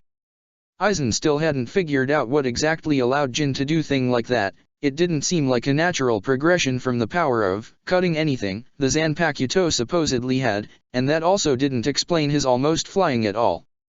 Of course, the most logical guess was that it was some aspect of his Bankai the man was keeping under wrap for when his unavoidable eventual betrayal, but that was such an easy guess. Aizen hadn't even needed the increased reasoning granted by his Shikai to make it, and it explained so little as to be entirely unsatisfying. Naturally, Aizen had long since known that Jin wanted to betray him. It was almost natural, really. Jin might have thought that the fact he'd mixed in a few dozens of random, unrelated people would mask the murders of Aizen's agents that had been collecting test subjects in the Rukanga and carrying out field experiments on the souls there as just accidental deaths among his serial killing spree. In fact, he'd even took the time to explain that he only went after the lowest-looking ones, to justify his targeting. The sad thing was, Aizen had realized immediately that Jin was lying, but there was very little he could do about it at the time. The boy, with just a stolen Zanpakuto, had murdered every last one of the agents Aizen had active at the time, outside of Tsukishima who had been the only one assigned to another task, and two of those Shinigami actually had Shikai. And useful ones, at that, one with mind control and the other with memory erasing properties. It was Aizen's policy to scout out Shinigami with useful mind-type Zanpakuto and bring them on board before they could become enemies, and losing those had enormously delayed his plans. Yet, the fact that a kid with no training had the combat potential to take out two-seated OFFI sires was not something Aizen could afford to pass up, so he'd taken Jin in, even knowing the brat was going to be planning how to get rid of him throughout. To Jin's credit, he'd realized soon enough that Aizen was onto him. If he hadn't, he would have tried to hide his connection to Rangiku Matsumoto, knowing that their relationship would make her a target. Instead, he'd almost dared Aizen to take action against her by showing their closeness. Aizen had refrained, mostly to ensure that Jin would hold back on his attempt at backstabbing him until he was sure it would work, rather than rush into it at a bad time due to his emotions and potentially ruining some plan or other. Aizen had even revealed the key weakness of his grand plan to Jin, specifically to get the man to focus on that particular point of betrayal, in the hope it would make him hold back until he could take advantage of it. It had been quite a risk, due to the way Jin had emotionally deadened himself. He was almost impossible to lie to, so Aizen had been forced to tell him a true vulnerability, and in general to keep him much more in the loop about his plans than he would otherwise have. He admired the gumption, if nothing else. Mutilating his own soul like that just to have a small edge against Aizen spoke of dedication, and while it was annoying that it was dedication to betray him, Aizen could still appreciate it, in an abstract manner. Of course, as always, the risk had paid off. After all, to a sufficiently smart mind, the only risks worth taking were those where the exposure was minimal, and the potential gains maximized. Given that, for all of his power, Jin had failed to free himself of the melee with the Soul Society forces, he was very unlikely to be able to reach Aizen before he'd seized the throne of heavens, and once he did that, nothing else would matter, not Jin's plans for betrayal nor those of any of the various Espada who thought they were just using him. The most dangerous of which was just to his right, looking at him with her dead fish stare. Aizen stomached it for now, and said in as cordial tone as he could. "Feel free to return to your sealed form, Haribal. It'll serve our goals better if we can catch the people who no doubt are waiting for us ahead by surprise with your true power." The 13th Espada merely nodded, her oppressive Ryotsu disappearing in a flash as she got back to her Aaron car shape without comments. It was grating, how she refused to acknowledge his superiority, but he had very little power over her, so he would accept it for now. He needed her still, and she was the only Espada he wasn't confident he could defeat without help, so he would not antagonize her unless it was absolutely necessary. Which, right now, it was. As he started walking down the road, he motioned for Haribal to follow. The 9th didn't need any such encouragement, Aaron Nero looking almost eager. That was good, since there was a very real chance he might need to make use of his power to bypass the throne room protection. Yamamoto was arrogant, but so was Haiwan, so he couldn't be sure the Quincy would actually manage to murder the captain commander, even if he had to hope he would. And once again, after a few minutes of walking toward the palace, his hope was rewarded as he felt Yamamoto's senses fading from his perception, which meant he'd been killed. He was glad for it. If the captain commander had managed to win and somehow make his way to Aizen, things might have gotten dicey. Truthfully, Aizen was confident that his Zanpakuto was the best in Soul Society. After all, he'd spent centuries of effort to ensure that this was the case. Due to its power, Kyoka Suijutsu's Shikai was able to let him perceive the senses of somebody he'd touched, and also expanded his mind so he could perceive the multiple perspectives at once without going mad, since the Shikai had no actual upper limit to the number of minds it could connect him to. This was because, in a weakness that he'd kept secret from everybody, each connection would only last a small amount of time. He pretended like, once established, the connection would last forever, but that was not the case. Having to hide it had caused him no amount of pain, but even with that fault, the power it granted, nearly unlimited knowledge, and the intelligence to use that knowledge properly, were truly enormous. The fact that combat potential of the ability was unmatched, at least in the hands of somebody who knew what to do with it, barely even mattered compared to the strategic and tactical benefits. His Bankai was even greater. He'd immediately realized the potential of the evolution since before he even had it, and used his Shikai-enhanced intellect to evaluate all of the possible ways his Bankai could manifest, until he'd determined that having it allow him to also affect and modify people's sensory input, instead of merely perceiving them, was by far the best of the possibilities. Then, he's spent lot of effort experimenting with forcing Bankai into many naively trusting disciples. Most had been destroyed in the effort, horrifically so in a majority of cases, but he'd studied the results and repeated the tests again and again, until he was certain that he could ensure the subjugation of a Zanpakuto spirit and the enslaving of its will to the wielder. In fact, he'd advanced the procedure to the point that not only could he force the development of a Bankai from any Zanpakuto that had a Shikai, he could direct that development into the most positive possible options of those available. He privately considered himself a Zanjutsu Grandmaster because of it, but obviously he couldn't get the others to recognize that officially, not that he cared about their recognition.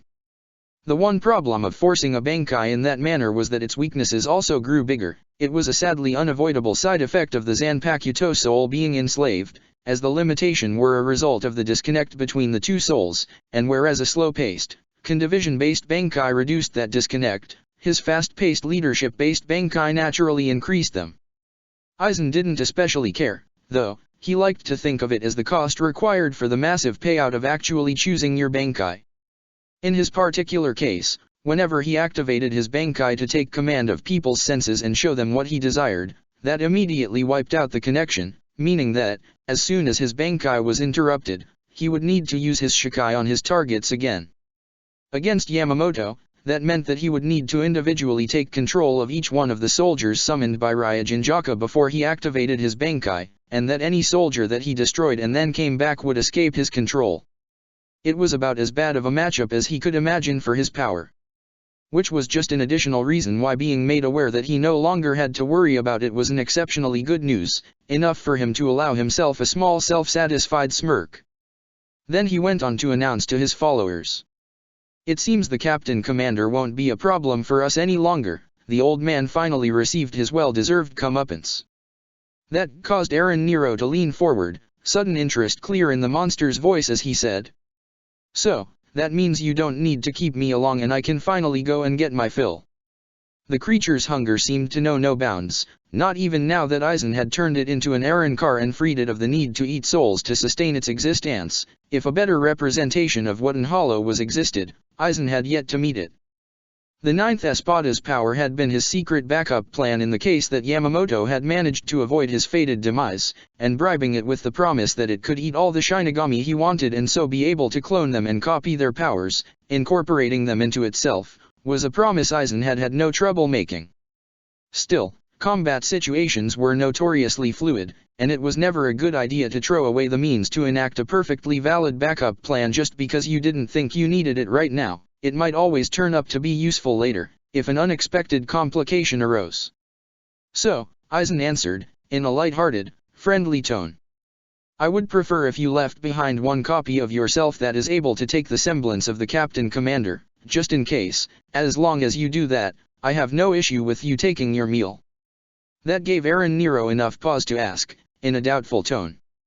You realize that the copy would not be a good one if it was my original self doing it, and thus, that a cloned one would be even inferior? Recreating a person from my observations in a very small tasted sample would give it the look and spiritual structure of the original, but would have none of the memories or powers, and any copy that isn't under my direct supervision will rely on a copy of my observations, and those copies lose something in fidelity. Eisen waved his hand in a dismissive manner, and answered with absolute confidence. My power will take care to shore up any required detail, this is just an insurance. In truth, Eisen knew that the difference between somebody being impersonated by an Aaron Nero copy and one impersonated by Aaron Nero himself was very minimal, when compared to the difference between either of the two and the original. He'd intentionally organized a situation where Aaron Nero had the chance to eat a lieutenant of the 13th Division that Eisen knew personally very well. In fact, if he wasn't mistaken, that was still the most powerful individual Shinigami Aaron Nero had ever devoured, and analyzed the copy, which had made him determine that even those copies with the highest fidelity barely retained a third of the power of the original, and had plenty of holes in their memories that somebody who knew the victim intimately could spot, even if it'd take effort. He'd not told this to the Espada, of course, better to have it be overconfident in its capabilities, in case it ever developed an interest in betraying Eisen.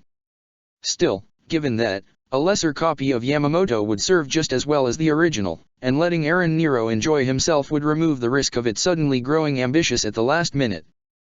In fact, Eisen realized, he could even take care of the Jin issue with it, as he added, his tone idle.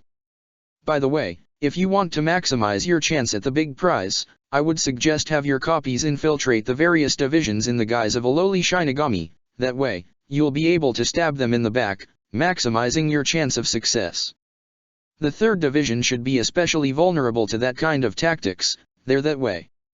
Eisen pointed, if his luck held, which considering how good of a day today was being, he had every confidence it would, one of Aaron Nero's copies would stab Matsumoto and Jin would be distracted long enough to not interfere with Eisen's plans.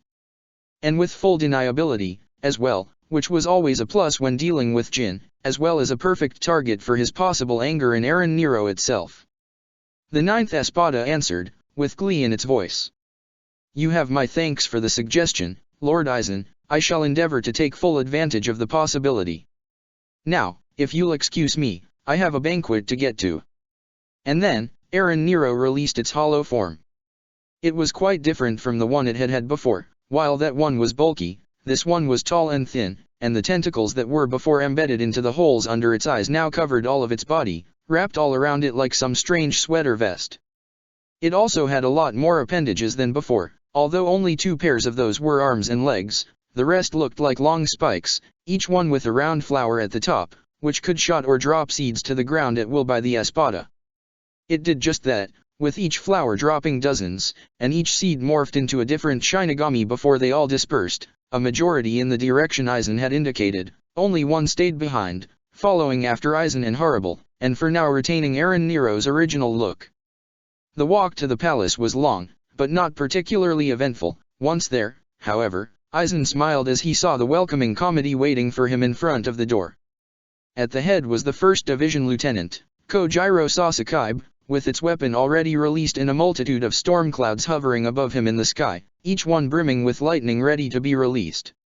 Arrayed behind him were 5 Shinigami, a splendid and pale woman with long black hairs adorned at the back by a large golden ornament in the shape of a crescent moon, an old man with a mustache and white hairs with a black stripe along their length, a dark-skinned man with curly black hairs and gold-framed sunglasses, a plump woman with long, curly purple hairs in a bag at her side, and a very tall man with a pointed chin, his black hairs arranged in a pompadour hairstyle, and a long and thin wooden stick in his mouth that he was chewing upon. Those would be from the 2nd to the 6th seated officers of the 1st Division, Senjumaru Shudera, Genshiro Okakaiba, Uritsune Mea, Kikusho Hakaifun, and Tenjiro Kairinji. Each of them had been a lieutenant in a different division before Yamamoto poached them for his royal guards, and all of them, each and every one, had achieved Bankai. In fact, according to Eisen's information, which was very comprehensive indeed. This was all of the Bankai that the 1st Division had access to, with Yamamoto dead, standing there in front of him, all, that is, except for one. The first seat, Ichibe Hyasub, who many believed to be stronger than most captains, was not here, meaning that he was the one who had been selected to stay back and be the last line of defense for the throne room. Just as Aizen had hoped, and planned for. Unaware that his display of force was exactly what Aizen had been waiting for, Sasuke said, in a deadly tone. "Your invasion ends here, traitor. I can feel the battle still going on outside the walls, so I know you didn't defeat any of the others, you merely slithered in the shadow and insinuated yourself here like the snake you are, but that will not work against us. Surrender and die with honor, if you have any left, or try to force your way through, and we'll make your destruction a legend of pain that shall echo the spiritual realm for all of eternity." He offered his most smug of smiles to the lot of them, and answered, "That's such a ridiculous request. I'm going to make sure that, once I've won, not even the memory of you remains in the perfect world I'll be creating. Eternal oblivion should be just the thing to make you come off that high horse of yours, I feel." Sasuke's golden eyes flashed with fury at the words. "Does your arrogance truly knows no bounds? To my eternal shame, I was one of your teachers when you were still a boy. We both know that I am stronger than you, kid, and 3 to 6 would be terrible odds even if each of you was stronger than me, whereas none of you is." Aizen raised an eyebrow at that, then turned to Haribel, and told her, gesturing to the group. "Well, here we are. I need you to get them out of my way, and keep them from chasing me down, until I'm done with my business here. It'll be very obvious when I'm done, and it shouldn't take me more than half an hour at the most." Haribel turned her green eyes on him, studying him carefully, then said, in a warning tone. "Remember, you promised that, once you have control of Soul Society, you will relocate to the mortal realm, leaving the spiritual realm to us and stopping any Shinigami interference in Hollow Affair. If you try to go back on that deal, there's no place in either realm where you will be able to escape my wrath." Aizen mock-pouted and said, in a fakely affronted tone. "Come on now, how many more guarantees do you need? Nelliel and Stark both vouched for me. I had Ulquiorra help you deal with the hunters who were harassing your people. I've stood up to Baragan on your behalf when he demanded you submit your kingdom to him, and I both empowered you and yours and relieved you of your hunger. Every single promise I made, I kept. Why do you keep doubting me so?" She held his gaze without the contempt leaving her eyes for a moment, as she answered coldly. "Because I know some people will hurt those they should work with, even when it wouldn't benefit them, or possibly even hurt them, if it will suit their ego. And you, Sasuke-san, have the biggest and most fragile ego I have ever come across. To be trustworthy is not in your nature." Aizen made sure he wasn't reacting in any uncut way to her words by focusing on her perception of himself, confirming through her eyes and other senses that he was presenting the disarming, friendly appearance of somebody who wasn't bothered at all by her words, even if internally he was seething at her daring to insult him like that, instead of giving him the threat he was due. Haribel's eyes narrowed, imperceptibly from outside but very obviously when he was seeing through them, but then she turned her attention back on the 1st Division as she said, in a cold tone. "It doesn't matter. You'll keep your promises, or I'll make you. I'm doing this, as you asked, but be aware this is the last thing you ask of me." Aizen was aware indeed, once he had the power to do so, she'd be the first one he erased from existence entirely, he decided. And he would make it slow and painful, just to make sure she knew what her place was. Right now, he merely smiled winningly and turned his own attention on Sasuke and his cohort as well. The silver-haired man was looking at them with a genuinely confused expression that was a true bomb for Aizen, after the annoyance Horrible had instilled into him. "What's the point of both of you acting as if your pet Hollow here could do anything? Even if she were a Vastolord, you can't possibly expect her to be able to last more than a few seconds against 6 Bankai. No amount of pretending is going to prevent your punishment from being delivered." Aizen raised an eyebrow, put his hands in his pockets and answered, his tone carefree. "Then go ahead, smite me, yeah mighty." Sasuke immediately took the bait, several dozens of thunderbolts falling from the sky at once, only to smash into Haribel's sword, which she'd raised flat above their heads to cover them, the lightning turning to water and being absorbed into it the moment it touched the blade, although to those observing, it probably looked like she'd just no-sold the attack without any harm. Which, Aizen mused. She had, in a fashion. The surprise was enough to slow down the royal guard's reactions for a brief moment, which Haribel capitalized with her usual complete lack of hesitation by swinging her sword and unleashing a wave that invested all six and threw them away. Aizen immediately took advantage of that to silently, wordlessly cast a very particular Kido, one which opened thin, pencil-sized portals right next to each of the six, all connected to the similar small portal that had appeared next to his finger. He sent his Ryotsu through, and by touching them all, tagged them with his Shikai, gaining the perceptions of each of them. It would be the matter of a moment now to call upon his Bankai and create an illusion of himself to keep their attention while making himself invisible to sneak in, but that would leave him without access to their senses, and thus unable to notice if one tried to chase after him. So, he used just his Shikai instead, easily maneuvering himself, and Eren Nero whom wrist he grabbed to drag the ninth Espada along, to be out of all of their fields of sight, sneaking his way to the gates, using Kyoka Suigesta to cut an opening through and continuing his march inside. As he did, he couldn't help but keep grinning all the while, the sound of the fight outside music to his ears. If he was very lucky, Haribel and Sasakib's group might just manage to kill each other, saving him the trouble of dealing with the Espada afterwards. It wasn't likely, but with how everything seemed to be going right this day, Aizen couldn't help but feel hopeful. Not that it mattered, anyway, once he had access to the throne, nobody and nothing would be able to stop him anyway. Just a few last steps left, and then reality would be his to shape as he saw fit. After how long he'd planned for it, Aizen truly couldn't wait. Chapter 118, Reinforcements. As the negation slowly dissolved around them to reveal the fields outside Soul Society, Rukia couldn't help but frown at the sight. She had expected for them to find a battle going on, but what she saw wasn't an orderly clash between the Shinigami lines and Aizen's army. Instead, it was complete chaos, with various parts of what, seeing the number of ice dragons flying about, had to be the 3rd Division, scattered into a multitude of small pockets of troops surrounded by mixed Arrancar and Quincy soldiers surrounding them.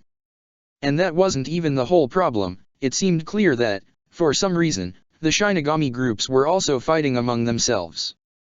Or, at least, that's how it looked at a first glance. Rukia focused her sight with the trick she'd learned from Yoriyuki, trying to study what was going on in more detail.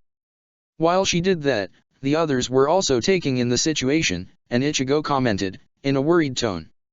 If that's half as bad as it looks, we're going to have a pretty hard time solving it. Orium reacted to that in her typical fashion by exclaiming, in a bright tone.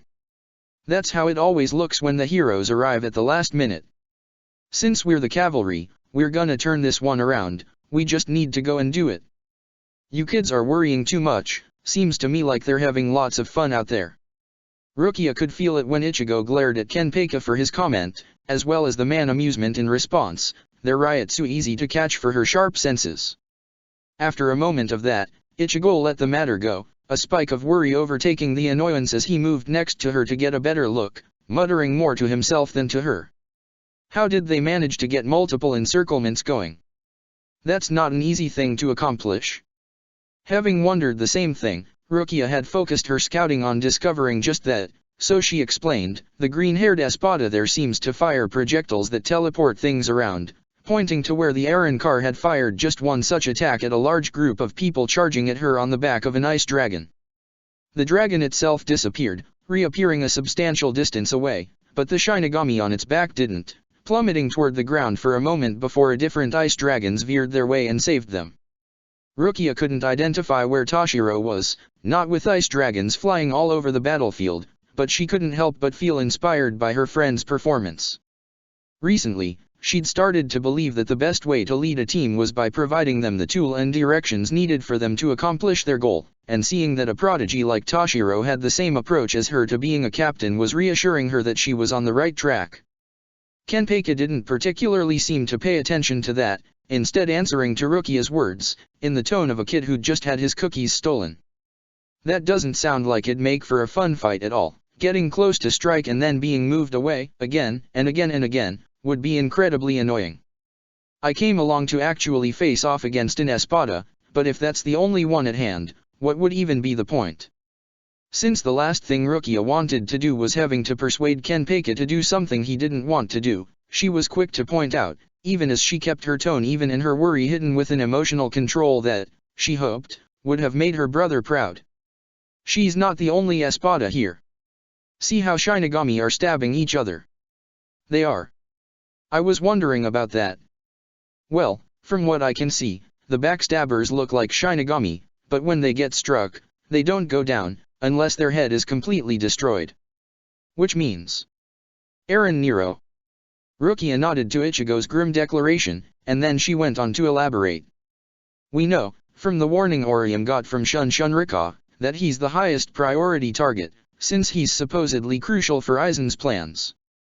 Kenpeki took a step forward, leaning close to Rukia in a way that was quite intimidating. She didn't let that show, however, merely looking up at him as the man asked, in curiosity.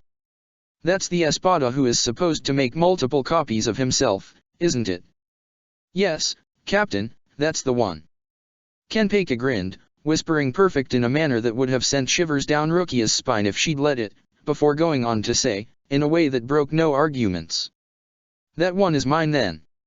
Ichigo, for some mad reason not as intimidated by Kenpeki as any sane person would be, turned toward the 11th Division's captain and said, in an annoyed tone. We can't just let the other Espada alone, if she's the one responsible for putting all those Shinigami in such a bad position. Yeah, people will die if we don't help. That's what the heroes need to do. Orium nodded vigorously along with her assertion, standing shoulder to shoulder with Ichigo as they looked up at Kenpeki. Before the man could answer them, Rukia hurried to defuse the situation by saying, in a calm and practical tone. Both tasks are equally important, but we don't need to prioritize one over the other. With 4 of us here, we can divide in 2 pairs and tackle both issues at once. It even works out well, since both myself and Orium have means of flight, meaning neither group will be lacking in mobility. Ichigo turned toward Rukia, and for a moment she wondered if he would argue against her. After all, if fear of Kenpeki wasn't enough to stop his headstrong nature, why would Rukia's words do? But instead, he simply nodded, saying in a calm tone. All right then, if you think that's best, we'll take care of it. Yeah. You can count on us, Rukia. She felt baffled for a moment at how immediately the two had agreed to do as she asked, before feeling a sudden sense of warmth at the amount of trust her friends had in her. They believed that she knew the right thing to do, that she was fit to lead them and tell them what the right thing to do was. And why wouldn't they be? You've commanded them competently every time you've done so, proving you were deserving of their trust and respect each time you led them to victory or saved them. Your actions made their trust well placed, and it'd be unbecoming to doubt yourself, when they don't. So no Shirayuki's words surprised Rukia. The sword spirit had always felt that Rukia had to measure up to be worth of its help, and while Rukia had met challenge after challenge, she'd never had that being truly acknowledged before. She almost wanted to ask what had changed, for the Zanpakuto to be willing to openly admit she had improved, instead of just doing so backhandedly by pointing out the next thing she had to work on. I pushed you hard because that was what both of us wanted, and both of us needed, but also, I truly felt you had more yet left to learn. I just feel that, now, that's no longer true. There's nothing more I have to teach you, Rukia. In fact, I think it's time for us to start learning together, instead. She tried to puzzle the comment, but before she could, Kenpeki's voice interrupted her inner discussion, his tone sharp and demanding. Well? Are we moving out, or what? The other 2 kids already got going. Rukia blinked, and a glance confirmed to her that 2 orange-haired people were indeed flying away on a floating triangular platform of white light. She took a long breath, then focused and cast her latest Kido creation, the platform forming under hers and Kenpeki's feet and flying them forward. The large man's weight slowed their movement down some, but it was still faster than running, and most importantly, it allowed them to observe the battlefield from the sky, making it easier to decide what to do. Or, at least, it should have. However, as they continued moving forward, Rukia realized, with annoyance. This might be more complicated than I thought. Kenpeki looked down and asked, bored. Why? We just need to kill the hidden hollows, right? Rukia kept her cool, and explained. Yes, but it's going to take more than just a simple strike to do that. Even if we assume the copies are weaker than the originals, which we have no reason to do, defeating an Eren car requires time and effort to make sure they aren't just pretending defeat. Eren Nero, especially, is a specialist in this sort of tricks. But if we stop and go down there for each new enemy, it'll take us forever to win. Kenpeki grinned with bloodlust at that, and said, in a confident tone. If that's all you're worried about, then you can relax, little Kukaki, my Bankai will take care of that. Rukia slowly, very slowly, turned toward the monster next to her, and asked, in a flat tone that left absolutely none of her emotions show through, Bankai. Kenpeki grin grew wider and more deranged. Yes. Retsu put me through a lot of training to unlock the thing, and good thing she did, too. See, I was a moron, thinking that I didn't need my sword's help to fight, that it'd reduce my enjoyment, make it hard to find somebody who could be my equal and give me a good challenge. But that's not how Zanpakuto work, they complement the wielder.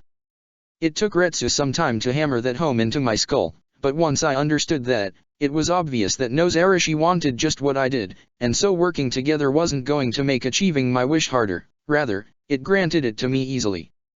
Rukia took all that in, and then asked the logical question. So, what does your Bankai does then? Oh, it's pretty simple. See, the Shikai pits my toughness against my opponents, by transforming the wounds I inflicted them into the wounds they'd inflicted me. The Bankai just pits them against me in an even more direct fashion, it gives me one more body for each body I took from an enemy. The meaning of that wasn't immediately clear to Rukia, until Kenpeki swung his sword while saying, "Challenge the limit, Nose Arashi," and suddenly, a full-blown clone of him appeared at his side, with the same size and look, the same bloodthirsty grin, the same sword in hand, even the same oppressive spiritual pressure, which even with Kenpeki having his riot so very tightly sealed, was still titanic in weight. Enough so, in fact, that the battle under them paused for a moment, as everybody looked upwards. She dreaded to think what would happen if both Kenpeki were to unleash the fullness of their power at once. Kenpeki himself, of course, wasn't bothered in the slightest, and instead went on. And now, I no longer need to go looking for an enemy who is my equal to fight, I can now have a true, no-holds-barred fight to death with an opponent who perfectly matches my strength whenever I feel like it. Of course, there's still value in looking for an opponent who is my equal, since variety makes fights more fun, but it's still better than I had before. And, now that I have this power, finding opponents who are a proper challenge can go much further. After all, my skill is a result of each fight I went through, so to truly be my match, an opponent needs to go through me an equal number of times, don't you think? Rukia couldn't say that she was truly following the man's mad logic, so she decided to redirect the conversation by offering, in a neutral manner. I find it difficult to believe there might be an opponent out there who can truly hold power equal to this Bankai. Kenpeki's answer to that was to merely shrug and answer. When I was training with Retsu, she handled it fine, can't say if she'd have won or not, but she certainly gave as much as she got. I'm itching to try it out against old man Yamamoto now, I'm curious to see if I can keep up with him now that I've something to throw at his army.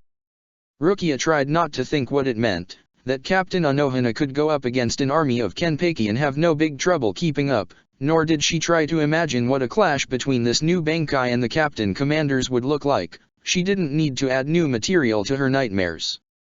Instead, she shook her head to push the thought away, and then simply said, in a direct tone. Right. Let me lower us down, and dash that won't be necessary. Both of the Kenpeki's grin grew bigger, and then one of the two simply jumped down from the flying platform, landing several dozens of meters below. Rather than breaking his legs and shattering all of his bones on landing, Kenpeki caused a small localized earthquake on his location with the stunt, before letting out a roaring laugh and starting to tear into the nearest Eren Nero copy, which was caught completely flat-footed by the force of nature suddenly charging at him. Rukia looked down, then back up at Kenpeki, who just grinned at her and said, in a confident tone. So? Let's get going, there are a lot of fighting left to do. She nodded silently, and did just that. With the ability to simply drop a Kenpeki on the problem without needing to stop or even really slow down, Rukia started to feel like she imagined the pilot of an airplane dropping nuclear bombs would, unleashing incomprehensible destruction on those underneath, and yet doing next to nothing more involved than directing her flying platform from one target to the next. The thing required so little participation on her part, that by the 10th drop Rukia was doing her part a bit on autopilot, and the lack of concentration was why she wasn't ready to react in time when a blast of black riot so glowing dark green slammed into the Kido platform from below, disintegrating it instantly. Reacting on instinct, she summoned a raging bull Kido, riding the giant golden sphere to the ground as she drew her Zanpakuto. Meanwhile, Kenpeki simply slammed into the ground, taking absolutely no damage from falling from such an height head first, rather cracking it with the impact and then proceeding to roll forward and get back to his feet, ready to fight. Rukia did the same, her hands raised to shot a Kido at the Espada who'd just brought them down, only to pause as she recognized the figure in front of her, the long face with the pointed chin, the messy dark hairs, the light blue eyes, and the katana with a dark blue hilt in a rectangular crossguard. The sight gave her pause enough that it was Kenpeki who reacted first, saying in a delighted tone, "Hey, I recognize you. You're that lieutenant kid from the 13th, the promising one with the Shikai that was an almost perfect copy of old man Yamamoto's, except with water? What was the name again? Right, Kyan Shiba." The familiar face smiled in a very familiar manner that sent a spike of nostalgia through Rukia's soul as he answered, in a confident and carefree tone. "Yes, of course that's me. It's really not." It took a moment for Rukia to realize that the steel-hard voice that had delivered that denial in such a cold, harsh tone was her own. For his own, Kenpeki didn't seem surprised at all. "I know, I remember Shiba was killed by a hollow. I guess this shapeshifter copies their looks." Eren Nero offered a mocking smile that was completely out of place on Kyan's face and said, smugly, "I copy their memories and powers as well, now. I'm as close as bringing them back as you can get." He then turned a suddenly pleading look on Rukia and asked her, his voice emotional. "You're not going to let me get killed again, are you, Rukia? You won't let this monster slaughter me, the same way you let another monster slaughter me last time." Rukia steeled herself, letting the Kido she was standing upon dissipate, landing in an elegant crouch and then straightening with poise, before leveling her Zanpakuto at the Espada and saying in a firm, commanding tone, "Captain, I will tackle this particular one myself." Kenpeki chuckled darkly at that and asked, in an almost curious tone, "And what if I wanted to keep this fun fight for myself, little Kukaki? Why should I do as you say?" She turned her more scathing glare on Kenpeki, looking up at him with not a drop of fear in her expression, body posture, or even soul, and said firmly, "Then I will just make you, I'll fight my way through you if I need to do it to get to him." Kenpeki looked at her with a scrutinizing gaze, then chuckled again and said, in an amused tone, "I see. Well, far be it from me to butt in into a grudge match, I've got plenty of other copies of this guy's to hunt down, anyway." With that said, the 11th Division's captain left by the expedient of creating a clone of himself that threw him into the air like a missile before disappearing, but Rukia didn't let the absurdity distract her, instead turning the full focus of her attention onto her opponent. The monster wearing the face of her friend offered one of the disarming smiles that came so easily to Kyan, before saying, "Thank you, Rukia, for saving me," at which point she charged in, a single shunpo step bringing her right in front of her enemy as she swung her Zanpakuto downwards. The bright white blade was intercepted by the blade wielded by her opponent, who looked at her dismissively as he said, "Truly, Rukia, you betray me again? I should have expected it, I suppose, but it's just so disappointing." He used his superior strength to slowly but surely force her sword to the side, but when he went to then push it away, the Ice Rukia had made sure to coat both weapons with made sure they stood stuck long enough for her to lunge in, using Ho-Ho to stretch her arm even as she called forth a Kaido that would seal the bastard in crystal as soon as she touched him. Sadly, Eren Nero was quick enough to use Sonido to blast himself away, the sudden acceleration enough to break the ice bind she'd stuck their weapon in, as well as making Rukia stumble back and causing her attack to whiff. Still, he'd only moved a short distance, so he could hear her clearly when she said, glaring at the face that was just another mask the Hollow was wearing, "I'm not going to ever fall for your tricks again. I know that you're not really Kyan, no matter how much you pretend to be."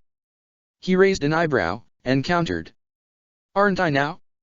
See, you're operating under the misapprehension that I'm the same as when you faced me last time, when you were able to realize I wasn't the real deal due to my lack of the skills they had. But, that's no longer the case." The sword in Eren Nero's hand suddenly morphed into a long trident, with a crystalline appearance and a corkscrew blade at the other end of its haft. He twirled the weapon with the very same motion Rukia remembered Kayan using, and then aimed it at her and said, in a firm tone, "Now, I have full access to all of the memories and powers of those I absorbed, which means when I say I know all about your betrayal of me, that's what Kayan Shiba truly felt." The comment was like a punch to Rukia's gut, especially as it was followed by him stating, in a sudden change to an almost pleading tone, "Now, please just stay still, so we can end this suffering," before a sudden jet of water erupted from his trident, aimed straightly at her. Rukia grit her teeth, and remembered what she was fighting for, to stop Aizen from succeeding in turning the world into his plaything. Whether Eren Nero truly had the memories of Kayan, or just his powers and was using them to pretend like he had those memories, or some other combination, it didn't matter. If she didn't stop him, here and now, many more would suffer. Her resolve hardened. She thrust Sode no Shirayuki forward, empowering her Shikai as much as she could as she said, staring straight at him, "Don't worry, I won't move, I'll keep standing and stop you here." The freezing power from her sword slammed into the powerful jet of water, and she worked together with Sode no Shirayuki to expand it, managing to envelop the entire wave front at once and then, slowly but inexorably, having the ice push forward, freezing the column of water sent her way. As she did, Rukia felt her confidence growing. When she'd fought Kayan in spars in the past, she'd never managed to have her Shikai defeat his, instead always seeing Sode no Shirayuki's freezing power overwhelmed by his blasts of onrushing water. And it wasn't that the power, being used through Eren Nero, had grown weaker, or anything like that. If anything, it seemed to her that the Espada was fueling more Ryotsu into the Shikai than Kayan could have, making the water blast more powerful.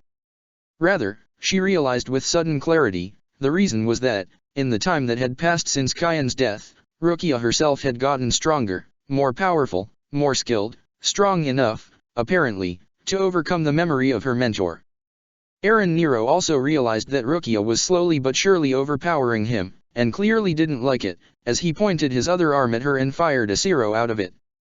The beam punched through both the water and the ice with next to no resistance, and Rukia barely had the time to roll out of the way. The beam also created a hole in her ice wall, through which the water erupted through in a high-pressure jet that punched through the surrounded ground as if it was butter rather than rock.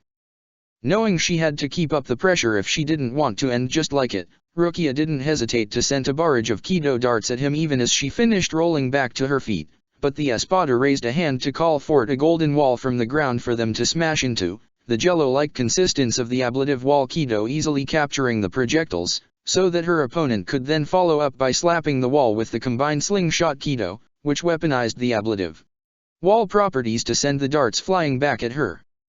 Rukia stopped those by calling forth multiple golden shields, but that opened her to be slammed from the side by another wave, which smashed her into the ground hard enough to take her breath away. As the water continued to hold her there, trying to suffocate her, her enemy advanced, moving around the wall he himself had raised, as he said, making Kayan's face sneer in a manner he never would have. "Really?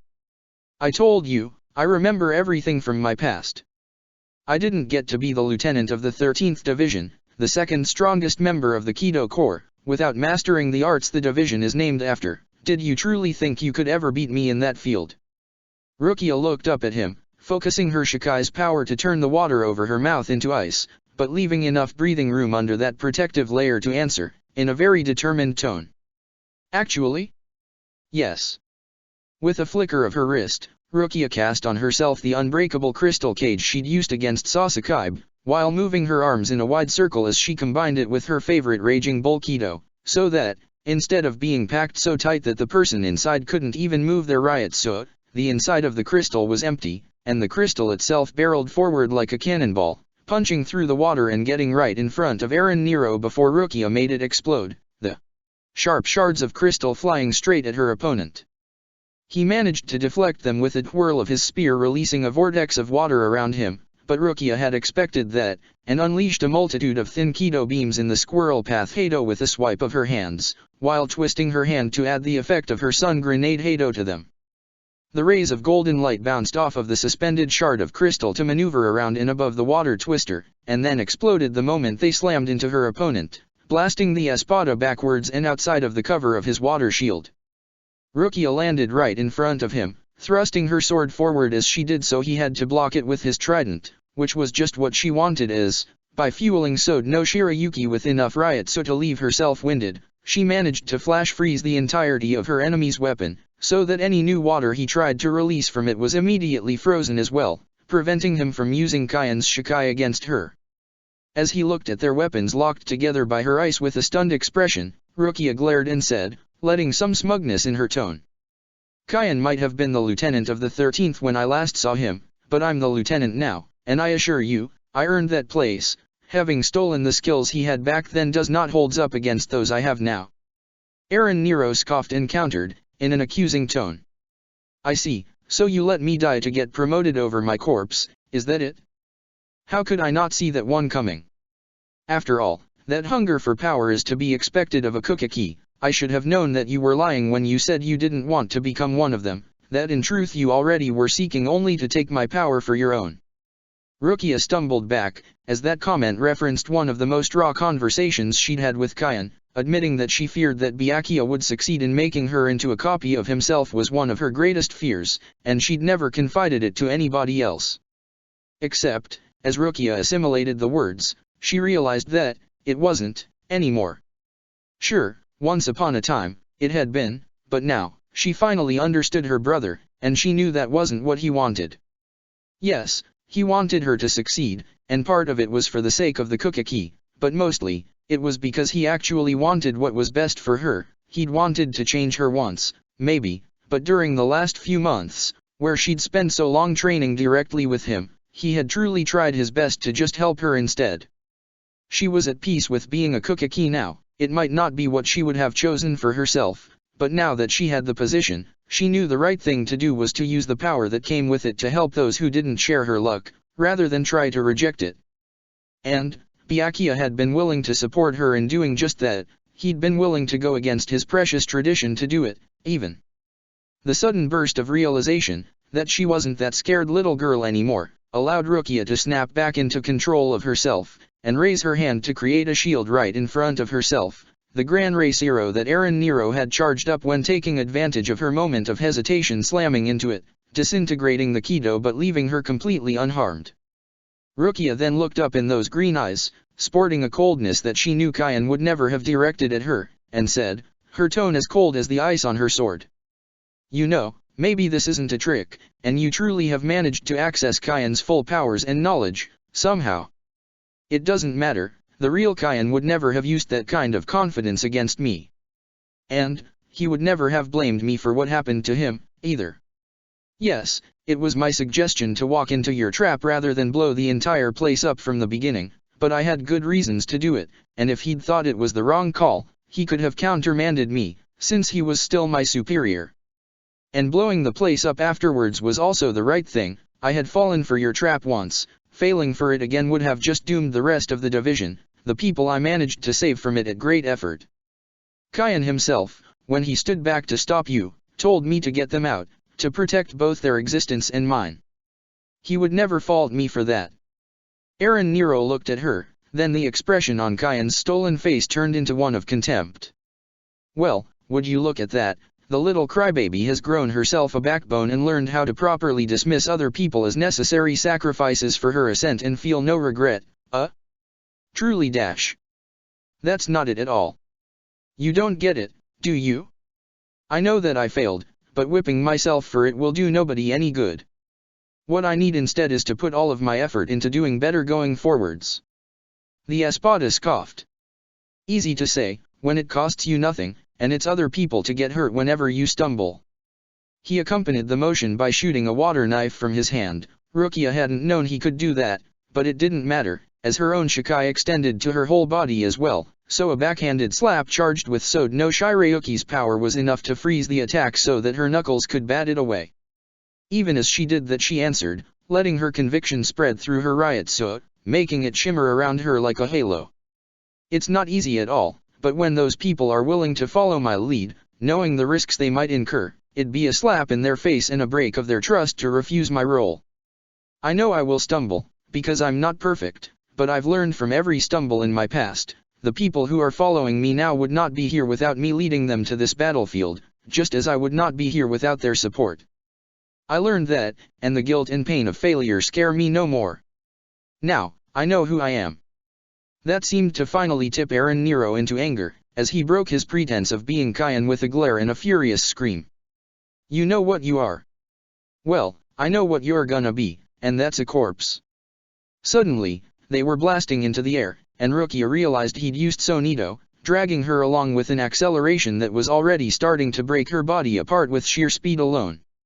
She reacted immediately, unleashing the chain-sealing Kaido she'd used on Ulquiorra, but not on her opponent, since she didn't have direct contact. Instead, she used it on herself, but letting the chains spread wide behind her, like a giant fan, and then channeling Sode no Shirayuki's power through them, causing the ice to ground around her like a parachute, counteracting the Sonido's acceleration and slowing Eren Nero down enough that, combined with the ho-ho she was using on her own body, she wasn't broken to pieces by his attack, merely left-winded.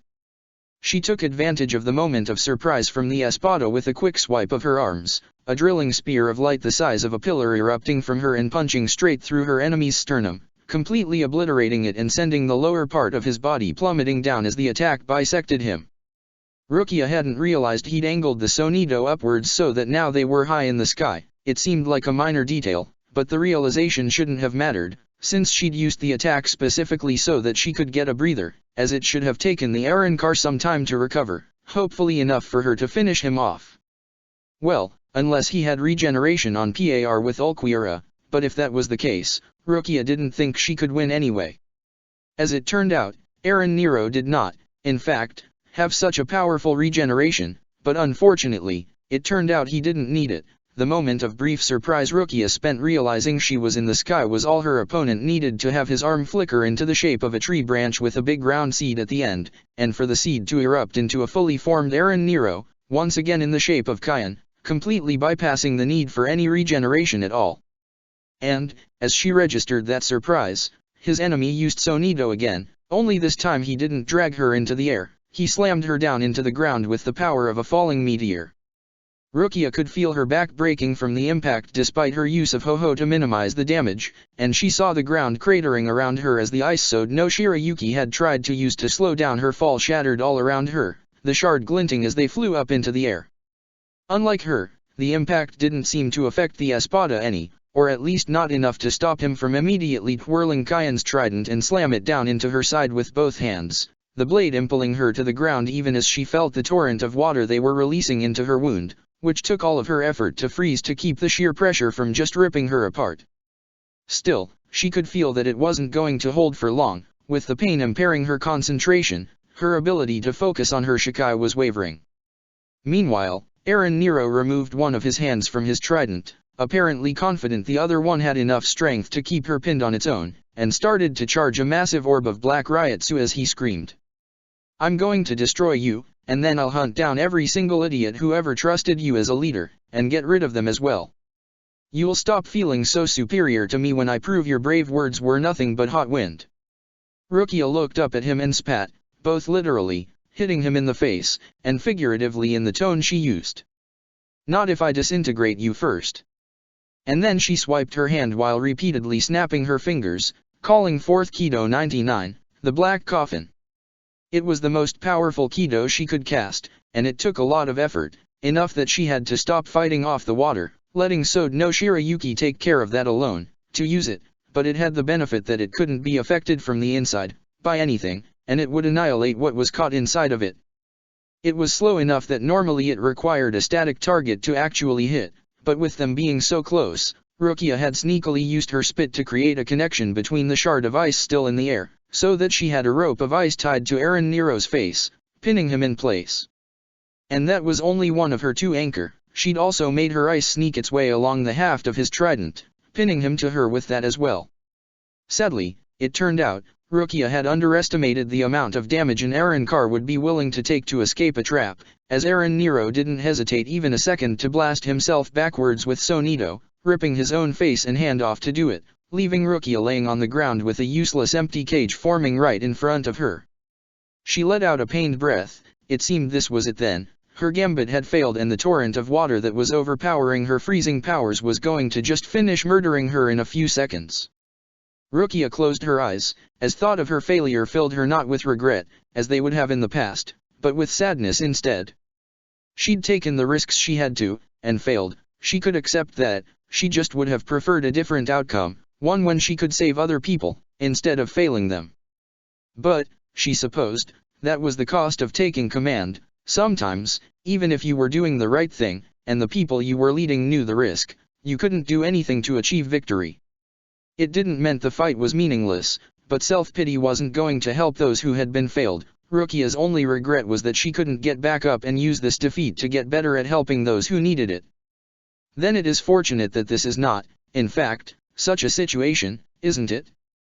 Rukia frowned at that, and as she opened her eyes, she found herself in the courtyard covered in snow of a familiar dojo, standing in front of Sode no Shirayuki, looking like her usual self, a version of Hisano with long blue hairs and the eyes of Byakuya. Except that, unlike any of the other times she'd stood in front of her, the spirit of Rukia's Zanpakuto was smiling.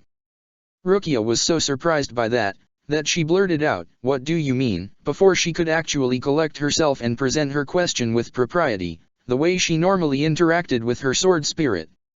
Sode no Shirayuki didn't seem to mind, however, as she answered, her voice filled with an emotion that Rukia wasn't sure she'd ever heard there before. "I mean that you've finally become a true leader. You've reached the moment when you're staring at the consequences of defeat in the eye, and instead of wallowing in self-pity or despair at the failure, you're willing to accept it and learn from that defeat. When your only regret is that the defeat left you unable to take arms again to continue helping, rather than feeling sorry for yourself, you've learned the most important lesson of all. Being in charge isn't about proving yourself right, it's about helping others, and if the way to help them is to lose, then accepting it is what you should do. I'm so proud you learned that." Pride? Rukia could scarcely believe it, and said so. "I never thought you'd say something like that. You think I measure up to your standards now?" Sode no Shirayuki chuckled, another new thing for Rukia to see her Zanpakuto spearing do, and then explained, in a comforting tone. "Measuring up to my standards is something you achieved well before today. In truth, this has not been about me for some time now, it was about you." Rukia placed a hand on her chest, confused. "How could this be about me?" "Well, we are supposed to be equal partners, are we not? And yet, you did not believe you were my equal, and as long as you did not, then we could never really be."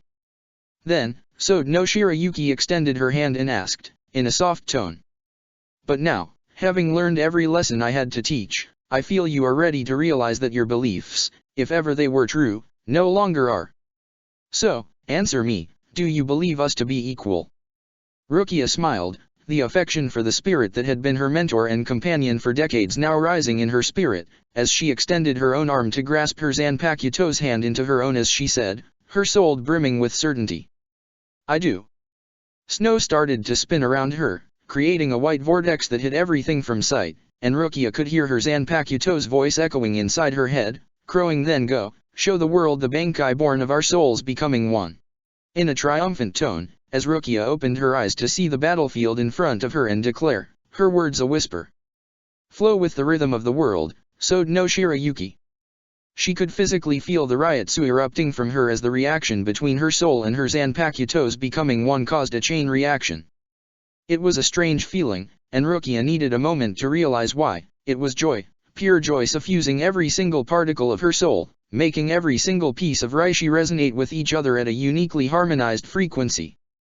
That, she realized, was the reason why the Bankai was so powerful, by resonating so strongly together with such a unique emotion that could not be simply manufactured, instead of merely releasing the Ryotsu that was the result of the particles inside her soul colliding, she had full control of her entire soul, and could release as much or as little of her Ryotsu as she wanted, completely at will. The only limit was her sense of self, compared to how, normally, one's Ryotsu depended on the strength of the emotions a person was feeling, with people who had more memories to draw feelings from and stronger feelings to experience having larger stores, with Bankai, so long as she didn't lose track of who she was, which, with Sode no Shirayuki keeping watch for her not to, and Rukia doing the same for her Zanpakuto spirit, was impossible. She could deploy nearly every single particle of her soul, all at once, all together. The amount of power at her disposal because of it was almost enough to overwhelm her own soul, and yet, at its core, it was such a simple thing, it seemed silly to think she could ever have not known how to do it. It felt as natural as breathing. And, Rukia realized, it was not all. As she and Sode no Shirayuki had become one, she could feel the imprint her sword had left on the world, the ice that had been spread throughout the battlefield during her battle. But she couldn't just feel it, she could feel through it, as if it was a part of herself, which, of course, it was, wasn't it? Since they were one and the same.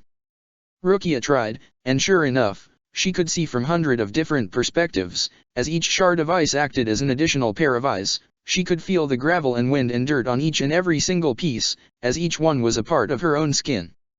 It was like she was touching every part of it, which, she realized suddenly, meant it was as easy as always to simply feel the ice inside of her, the one that had been fighting a losing battle with the water jet, and turn it into a part of her, because it was.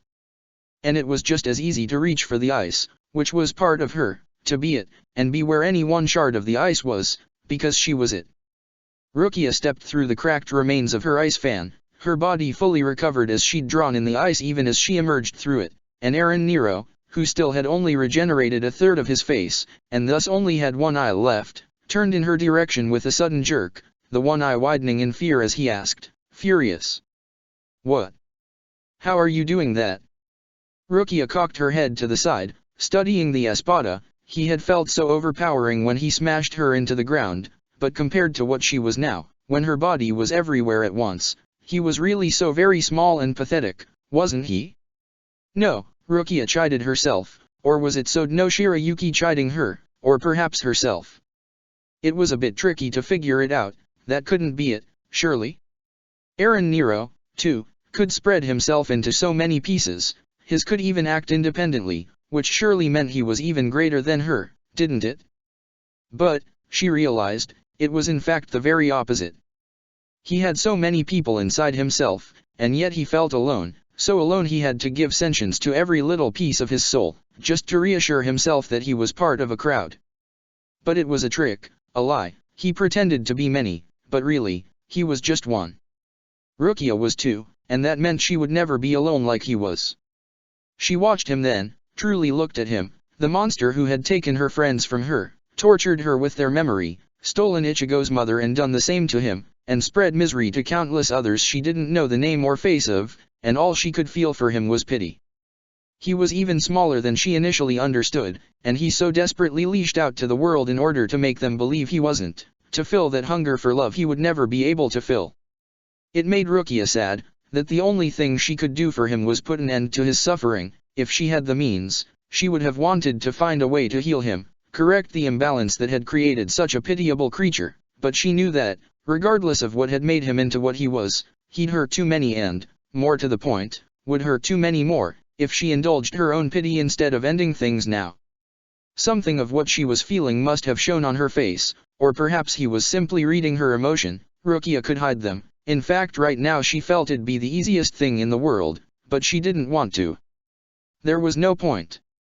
Yet in letting them be plainly seen and felt, she enraged the espada who shouted, pointing an arm at her in which Kaion's trident started to form out of nothing. How dare you pity me, you little bitch.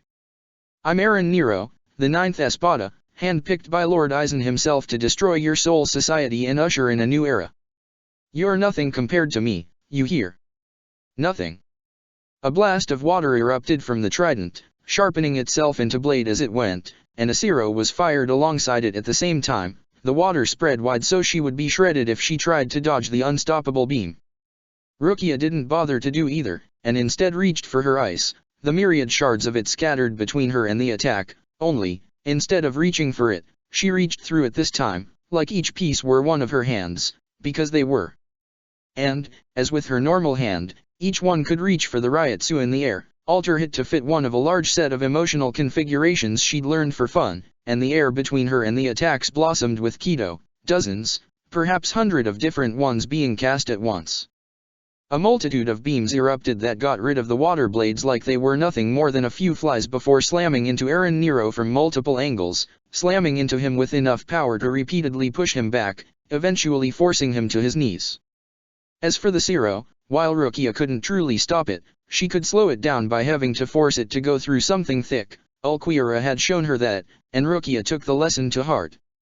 Each shard on his path created a new barrier, timing them so that each one formed the moment the previous was pierced. It was a timing measured in nanoseconds, but with perceiving the world from so many multiple perspectives, with being in so many places at once, coordinating with herself was no harder than dancing to a beat she knew by heart, even if one unheard by anybody else. With the amount of barriers she put into the Zero's path, Rukia was able to slow it down enough to simply walk out of the way of it.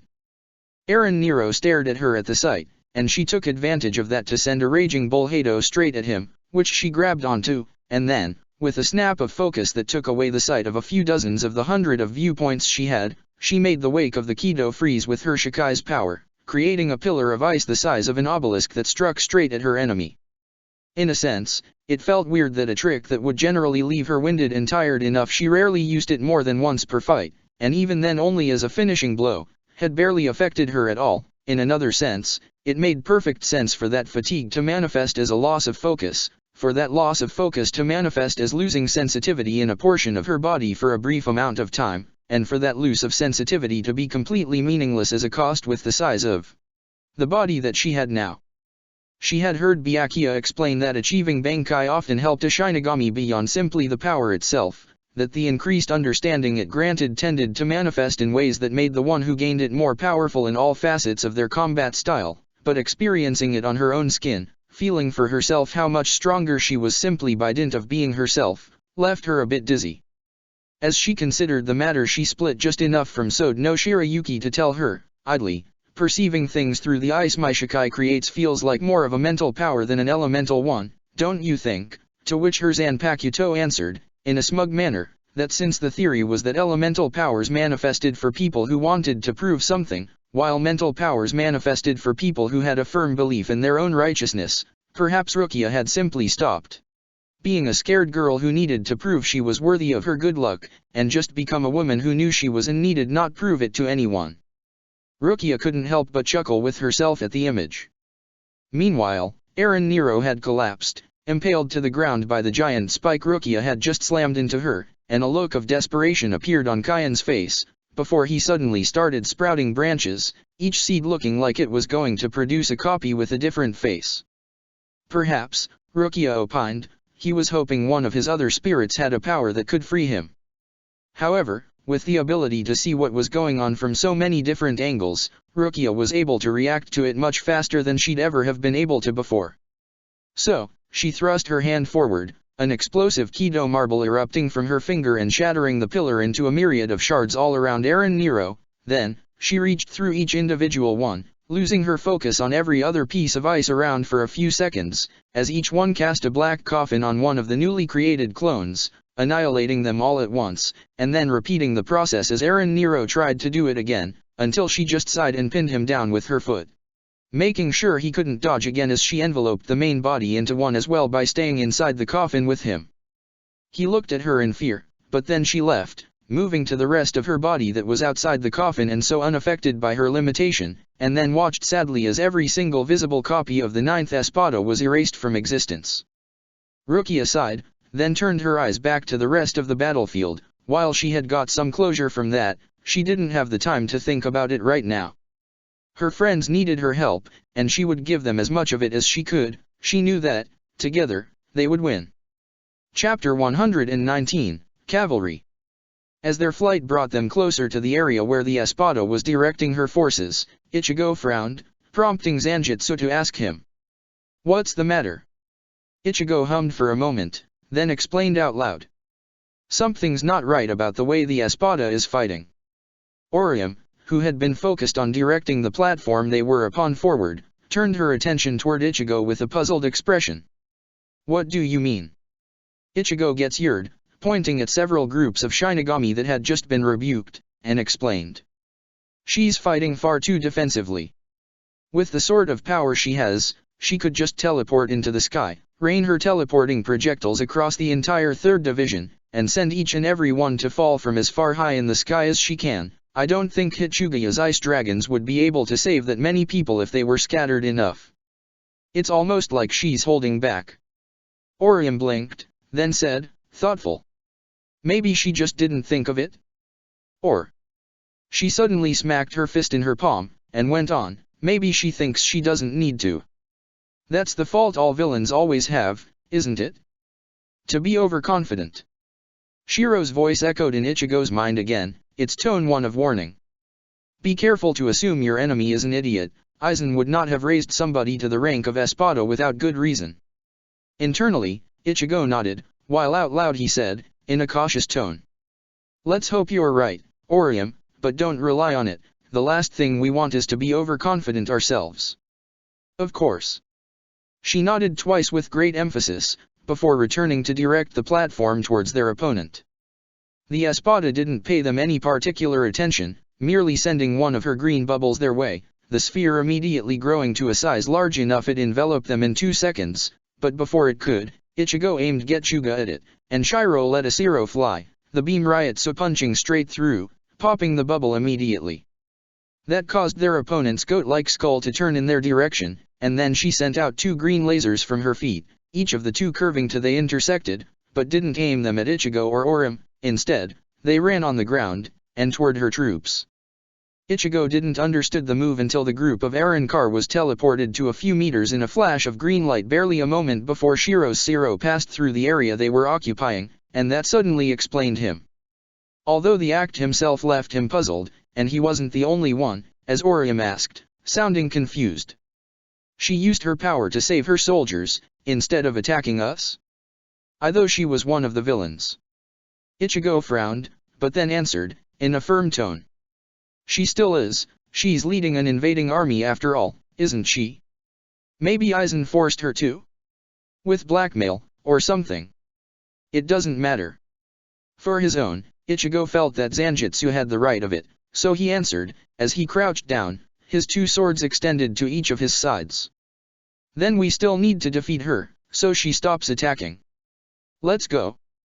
Orium didn't hesitate, immediately dismissing the platform and sending all of Shunshunrika charging forward at the Espada, so that they would need to attack her from 6 different sizes at once.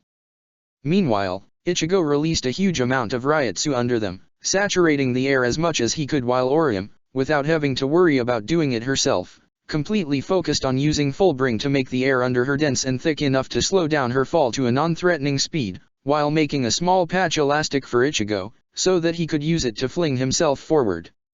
The Espada, to his surprise, dodged both the Shunshunrika attack and his follow-up charge by simply teleporting to the side, and for a moment Ichigo thought he was going to lose the momentum and be put on the back foot.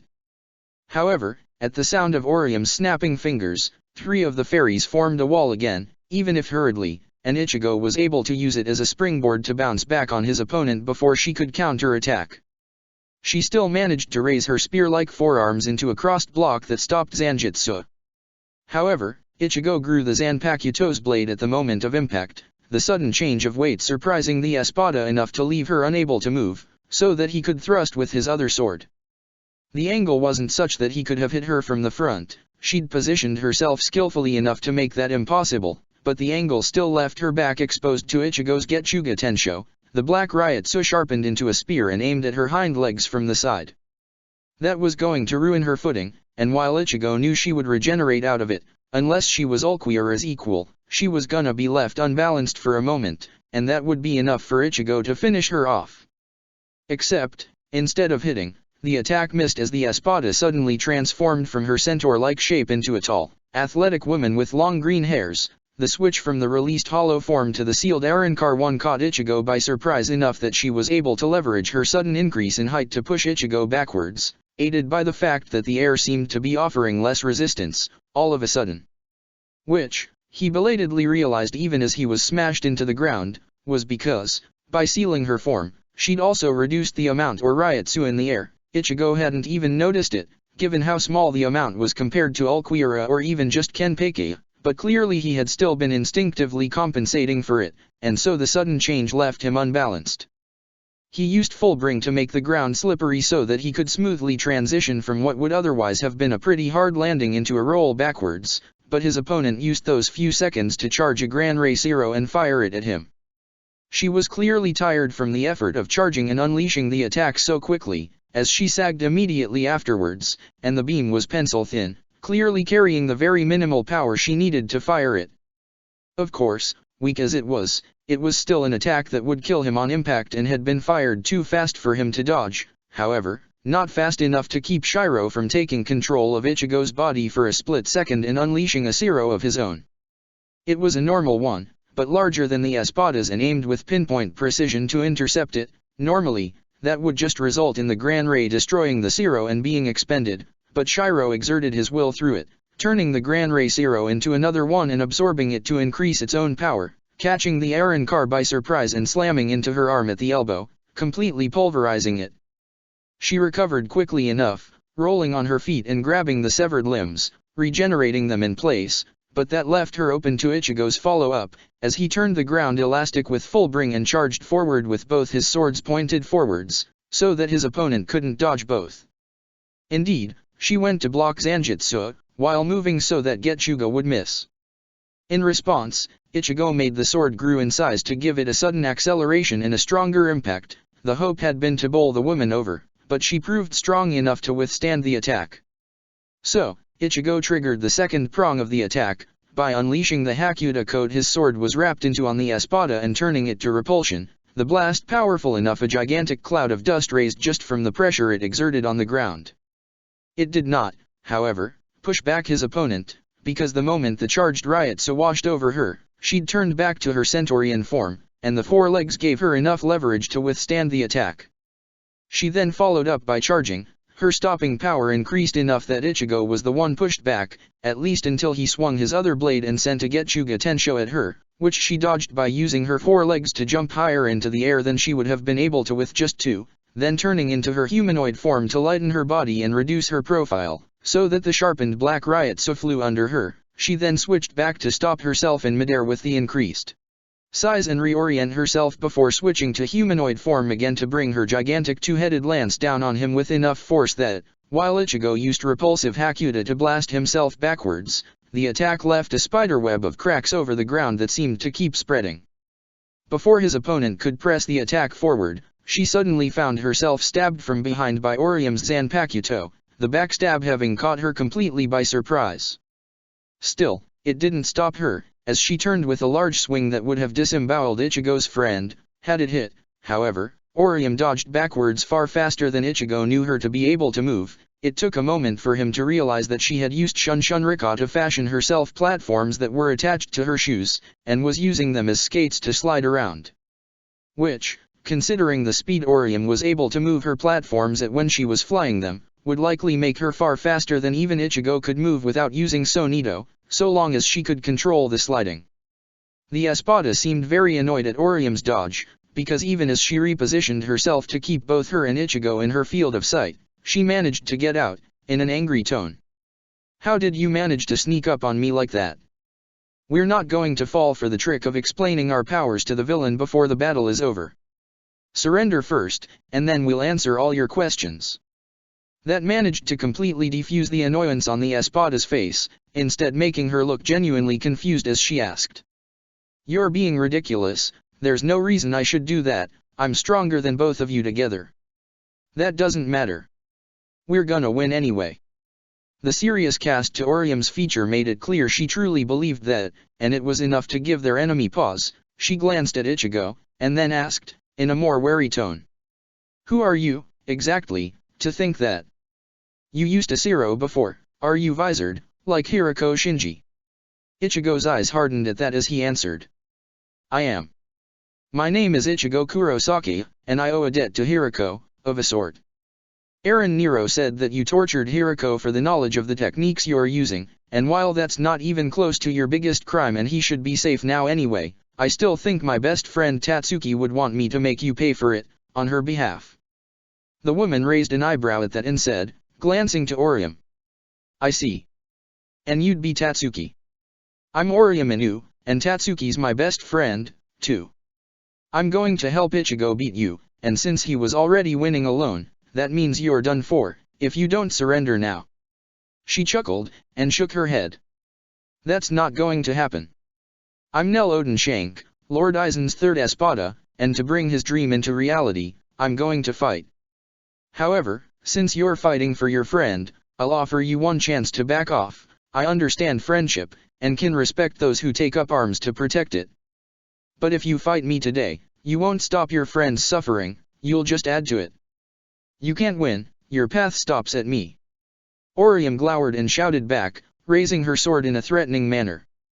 Ulquiorra said the same thing, and yet we're here anyway. We're unstoppable. That caused Nell to make a double take, and Ichigo immediately took advantage of it, charging forward with Getsuga aimed in front of himself. His enemy turned toward him, but her reaction was slightly delayed, enough for Ichigo to shot a barrage of half a dozen Getsuga Tensho spears.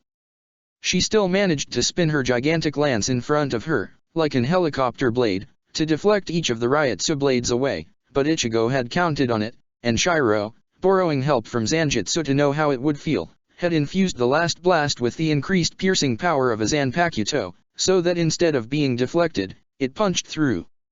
It had been aimed low enough to scythe away at her leg, causing her to collapse. She still managed to roll out of the way of Ichigo's falling swing with Zanjutsu, even with the blade being enlarged, but that still left her exposed to Orium's own sword, at least until she suddenly glowed green and disappeared a moment before she could be struck.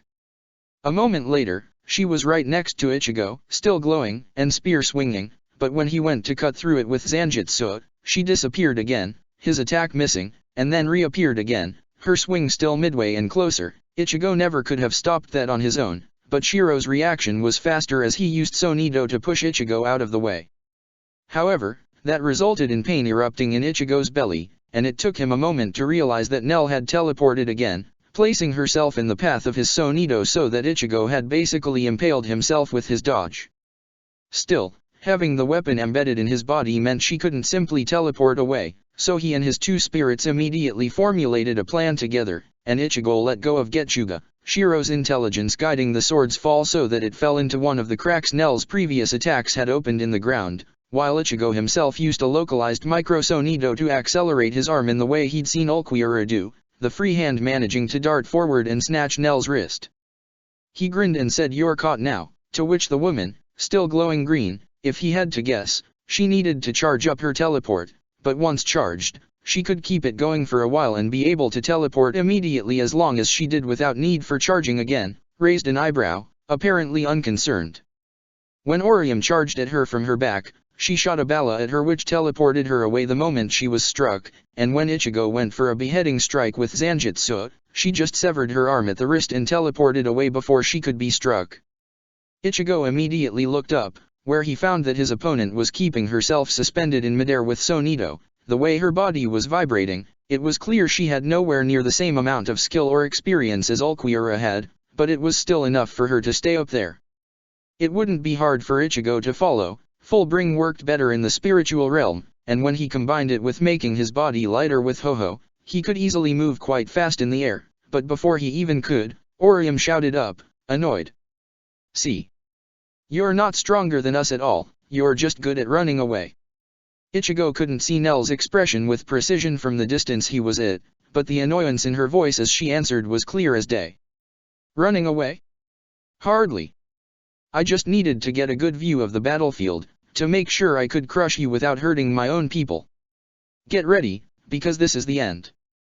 Then, she transformed, and a moment later she unleashed a barrage of hundreds, perhaps thousands of green bubbles all over the battlefield. Ichigo frowned for a moment as he watched giant glowing green spheres all over, confused for a moment, but then what was going on became clear as, with a flash of green light so bright it lingered, making the sky look green for a moment, before it became impossible to see as rocks appeared high up in the air, hiding it from sight. Ichigo stared. The entirety of his field of sight was rocks, to the point that, despite being out in the open, it almost felt like being underground, while varying in size. The smaller of the rocks was the size of a house, and there were thousands of them. And they were all falling, so many and so large that either dodging or blocking them would not be possible. It was sobering, to see death coming from the sky so cleanly, and be unable to avoid it. And then, white light blossomed in his view, a see-through, triangular wall of it so big, Ichigo couldn't see where the edges of it were. The rocks impacted it with the power of a rain of meteors, and each one shattered impotently against the anchored barrier of stopped time, turning all of it into gravel. Ichigo turned his eyes toward Orium, who grinned, and he couldn't help but grin back. For her to have managed to call forth a shield so big, she had to have sent her Shunrika as far away from herself as possible, which spoke of some excellent planning. He looked up again, and his expression hardened, as he called out. Orium, be ready to drop the shield, but keep your fairies in position, I'll need you to reactivate it when I say so. She nodded, determination etched on her face even as she formed a second, smaller shield over her head, and then she dismissed the wall while Ichigo used Sonido to shot himself forward. Ignoring the cloud of gravel, he punched right through it into the air above. Nell was staring, and when he appeared, she turned her full attention at him and asked, shock obvious in her voice even if her goat skull didn't show any. What was that? The power to protect people, expressed in its most pure form. Quite fitting to its owner, if I'm honest. She blinked, confused by his riddle of an answer, and Ichigo took advantage to strike, Zanjutsu growing enormous in the blink of an eye. Nell gasped as she was pierced, and if he'd had half a second more to grow the blade further, Ichigo could have simply split her in two, but she teleported before he could, choosing to move even higher up above him. Ichigo simply turned the charge on the face of the Hakuta sheath around his blade facing the ground to repulsion, releasing so much Ryutsu that, with some help from Zanjutsu, the sword moved almost on its own, dragging him under it, rather than requiring any effort from him. And then, he simply let the sword grow again, only this time he did it gradually. That did mean that the espada could dodge easily, but in exchange, he could just keep making it grow, the process continuous rather than instantaneous, in a manner that felt familiar for some reason. He pushed the intrusive thought away for the moment, concentrating on the battle at hand. He knew that, once she realized he could keep growing the blade without limit, she would stop trying to dodge upwards and would dodge to the side, which, finally, she did. Ichigo didn't hesitate even a moment, switching the coat on the blade around again so that it moved downwards in a swatting motion, and then he released the Ryutsu stored in it all at once while turning it to repulsion again, the sheer amount so powerful it sent Nell plummeting to the ground with the speed of a meteor. With Zanjutsu back to its normal size, he immediately used full bring to dive down after her, but before she could slam into the ground, the third espada teleported again, appearing right in front of Ichigo in her human form a moment before accelerating forward with Sonido. The moment was enough for Ichigo to adjust his body so that, instead of impaling him, it was her shoulder to ram into his torso, hardened with the arrow, and with the speed she had, that would still have been enough to punch through the steel-hardened Hakuta coat on his body and cave his chest in, but instead, all of the kinetic momentum from the attack Ichigo absorbed with Zanjutsu's Shikai, and his opponent found herself stopped in surprise. Ichigo didn't hesitate, turning the Hakuta coat to affection to stick her to himself, and then shouted, loud and clear. Shiro! That was enough, as hundreds of Getsuga Tensho erupted from the cracks in the ground, the Hollow having been using his ability to control Ryutsu and the Black Sword's ability to collect and unleash blades of it to release a multitude of them from its tip but keep them from completely shooting, instead attaching them to each other with charged affection while hidden in the cracks that had been spread all over the ground by Nell's own attack. The third espada tried to move away from him so that she could teleport, but with them stuck together with Hakuta, she wasn't able to, and that brief moment of surprise gave her pause enough to let Shiro's barrage of attack slam into her body, quite literally tearing it apart into dozens of pieces. It still wasn't enough to destroy her completely, but while she managed to teleport the largest intact portion of her body away, she was clearly confused and in pain, enough that her reactions were slow and, most importantly, that she lost enough concentration to lose the constant glow she'd been keeping up throughout the fight.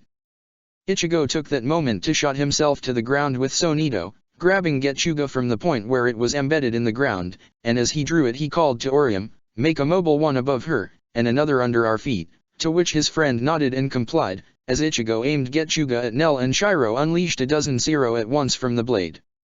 With her partially recomposed body, the third espada didn't really have the mobility to dodge, but she still had Sonido, and used it to push herself just barely out of the way of the beams glowing with dark red light, even if doing so shredded a substantial portion of what she had managed to regenerate so far.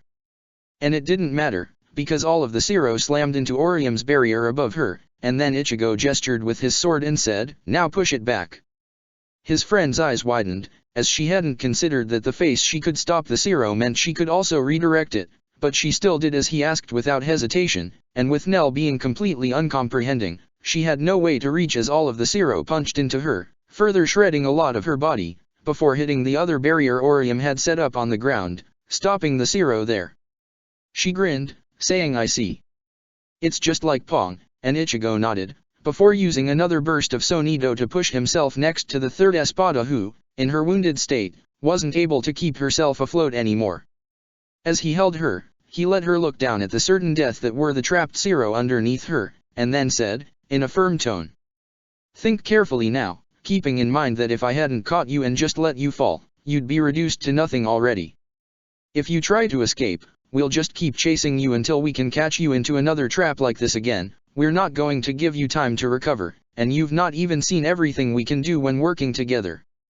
Your goal is lost, and if you don't want to lose more than that, surrender now. The pause after that question was long, but then, with a sight that was half a cough, Nell said, her tone a defeated one. All right, Ichigo Kurosaki, you won. I surrender. Ichigo let out a relieved breath. Himself, after the whole comments on respect and friendship she'd made, he wouldn't have felt right finishing her off, and he knew Orium wouldn't have, either. He slowly made his way to the ground with Fullbringer, placing the slowly regenerating Nell at Orium's feet, and told his friend she surrendered, to which she reacted with a small jump and fist pump in the air accompanied by a loud, yes, we did it. Nell's voice was tired as she said. You did nothing. You might have taken me down, but I'm just one person, there's many more for you to defeat if you want to win. I don't really matter. Orium puffed her cheeks and placed her hands on her hips as she said. That's silly. You're their chief, if you tell them all to stop, they will. The Arrancar let out a small, sarcastic chuckle and answered. And let them be slaughtered by your Shinigami friends when they stop defending themselves? I think not. That caused Ichigo and Orium both to frown at that, but she spoke first, in a very impassioned tone. That's not true. If you tell your friends to stop, we'll make our friends stop as well. And I should believe you, why? Ichigo spoke then, in an annoyed tone. Because, if we were willing to take advantage of good faith like that, I'd have aimed my attacks so that if you dodged them, your subordinates would have been hit. That'd have made the fight so much easier. Didn't you wonder why I didn't do that? Or did you think I didn't notice you prioritizing saving them after my opening attack? Nell looked hesitant for a moment, but then her expression hardened as she said. You're saying that only because you have some means of enslaving us, isn't it?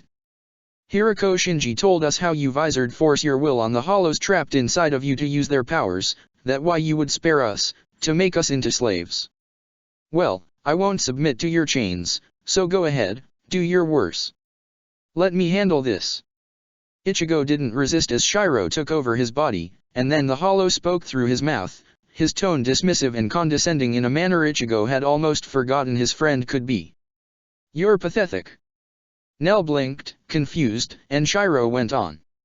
You have been given a chance to salvage the things that matter to you, and you're arguing about taking that chance because you worry that it might be a trap. Is this what the elite of Las Noches is reduced to? Who are you? What's going on? Ichigo felt his body scoff without his input, and then his mouth was moving again. I was somebody who served Aizen before you, and left upon realizing what a liar he was. Whatever he promised you, he won't deliver, so, whatever it is you want, seize it for yourself, on your own. And if that means accepting a truce with the Shinigami now, then you accept it. And if it's a trap, then you turn it on them later instead. I don't care what you're after, but if you want it for real, you won't give up the fight. This talk of not taking a chance at making things better for fear of making that worse is unworthy of somebody who would lead others into battle. Then, Ichigo's body leaned forward, and he added, his tone lower and threatening. Also, Kurosaki is not my master, and I'm certainly nobody's slave. I work with him because it is to my benefit, and because he's less disagreeable than the majority of mortals, or even other hollows, I've had the chance to meet. You keep that in mind, because if you insult me by insinuating I'm anybody's slave again, I'll destroy you, regardless of what Kurosaki thinks of it. That said, his body straightened, and then Ichigo was in control of it again. Nell stared at him, and Ichigo added, happy to be able to use his own voice again. That was Shiro. As he said, there's no master or servant between us, it's a partnership of equals. So, if it makes you feel better, I know that it's possible to work with hollows, and am willing to give it a try. Nell seemed surprised, but then her expression turned sad as she said, Even if I agreed, none of the other Espada would. The only way you're stopping this attack is if every Espada agrees to it, and the others will never help you Shinigami, not even to save themselves. That's just not true. Nell glanced at Orium, who explained, in a very firm tone. When Renji defeated the Grimmjow bad guy, he agreed to surrender and exchange information in return for surviving. Grimmjow? But, he was furious about losing his friends to you. Are you saying he changed his mind and agreed to collaborate despite that? Orium nodded with great emphasis. Yeah, he totally did. He even told us that Aizen was planning of using some sort of mind control, and that we had to take out Eren Nero first if we wanted to stop him. He'd only ever tell you that if he truly wanted to help you stop Lord Aizen. I'd never have expected him, out of all of us, to help Shinigami. If he did, then perhaps it's possible. Ichigo could see it in Nell's eyes. The moment she started to believe in what they were saying, she had convinced herself, which meant she would help them put an end to this fight. However, after a moment, a sadness entered her eyes and she said, shaking her head. But it won't matter. What? Why not? Because of them. With her one mostly intact arm, Nell pointed to the area along the southern border of Soul Society, where Ichigo could see battle going on between Shinigami and Arrancar, as well as tornadoes being thrown around, and explained. Of the leaders of the army here, I can probably persuade most of them to change their minds, either with words or with force. But there's two people who won't change their mind at my say-so, and I can't force them. Jin is not an Arrancar, he won't care if we all die to achieve whatever goals he has. And then she trailed off, her eyes moving to the opposite side of Soul Society from where they were, which Ichigo could really see anything at all, and she said, in a defeated tone. And then, there's Baragan. He's not fighting to earn freedom for us all, for the new Arrancar world the rest of us seek. He only joined Lord Aizen's side to have a clean shot at destroying Soul Society. I can only promise to make the other Espada who took part in the Soul Society attack stand down, but even if I could somehow make them full join your side, and they won't, it might not matter anyway. Only Stark, Ulquiorra, and Haribel could stand up to Baragan, and even then, I'm not sure any of them could win, and none of them is here anyway. And the battle won't end, as long as Baragan stands. It's hopeless. Now why would you say that? Nell turned toward Ichigo in confusion, and he said, as he mustered all of his confidence. The way I'm hearing you say it, we just need to get rid of two people, and this war ends. That seems much easier to me than taking out all of your army. That's just because you've no idea what you're going up against. Ichigo frowned, and countered. I've gone up against Jin before, twice. I'm stronger now, and I have help. And even if this Baragan were stronger than Ulquiorra, which I find difficult to believe, we'll find a way to handle him the way we found a way to handle Ulquiorra. You just do your part, get the Arrancar to stand down, and leave the rest to us. Agreed. Nell looked at him with a certain wonder, then her expression hardened and she nodded. Agreed. Thank you. Orium looked eager to go as she asked. So, what do we do now? Which of the two do we go after? Ichigo thought the matter over, then answered. Both at once. If we can get Rukia to bring Kenpeki and any other strong fighter on this side of the fight to help against this Baragan guy, I can go deal with Jin, and then bring the rest of the troops as reinforcements to bring it to a close. I'm not sure how we're going to do it all at once, however. Maybe I can help. Ichigo looked up, and found that Rukia's friend, Toshiro Hitsugaya, was staring down at them from the top of an ice dragon, high in the air. The white-haired boy nodded to him, a relieved expression on his face. Thank for the help, Kurosaki, you saved a lot of my people by getting her to stand down. That's not something I would have expected her to do, if I'm honest. It's impressive. Ichigo shrugged, and commented. Maybe it is, but it doesn't really matter, we're not yet done. I heard. You and your friend can go after Jin, I'll take care to inform Rukia of the deal you've struck and get everybody to stand down, so we can move our forces to the east side. Ichigo considered, then asked. You were Jin's lieutenant, right? Toshiro cocked his head to the side. Why do you ask? Because if that's the case, I think it's better if you bring me to him, that way, I can pick your head for what you know about him. There's stuff that doesn't make sense about him, and if we are to defeat him, we need to pool all the information we have about the guy to try and figure him out. Toshiro's eyes narrowed at that, and then he said, in a firm tone. Then there's another person we should take along, as well. She's probably the one who knows Jin best, better than even I do, and she's strong enough she'll not be a burden. Ichigo nodded, then turned to Orium who preempted him by saying, with a grin. I'll find Rukia and let her know about the plan, don't worry. Thanks, Orium. Stay safe, you hear me? Of course I will. See you after we win. Ichigo shook his head at her enthusiasm, even as it brought a smile on his lips, before turning toward the white-haired boy and nodding, as he lowered the dragon so that Ichigo could seat on it. It was well past time to give Jin what he was due. Chapter 120, Truth. The person Toshiro thought could help with understanding Jin turned out to be his lieutenant, Rangiku Matsumoto. Ichigo wasn't sure what to think of the woman. While she had a number of similarities with Orium, especially in the way she was able to speak a mile a minute, and they even looked somewhat alike, there was also something quite different about it all which made him feel weird about her attitude. It almost felt like, while Orium's high energy was spontaneous, Matsumoto's was somehow constructed, although if asked how, he would not have been able to explain it. Regardless, she'd provided a lot of information about Jin that could well prove crucial in fighting him, including something that, apparently, she'd been the only one to know. Ichigo had taken the information in stride, but Toshiro had apparently been surprised enough that he asked for confirmation in a disbelieving tone. You're really sure Jin's being feeding his emotions to his Zanpakuto, Rangiku? Couldn't he have been lying? The woman shook her head quickly in disagreement, and answered.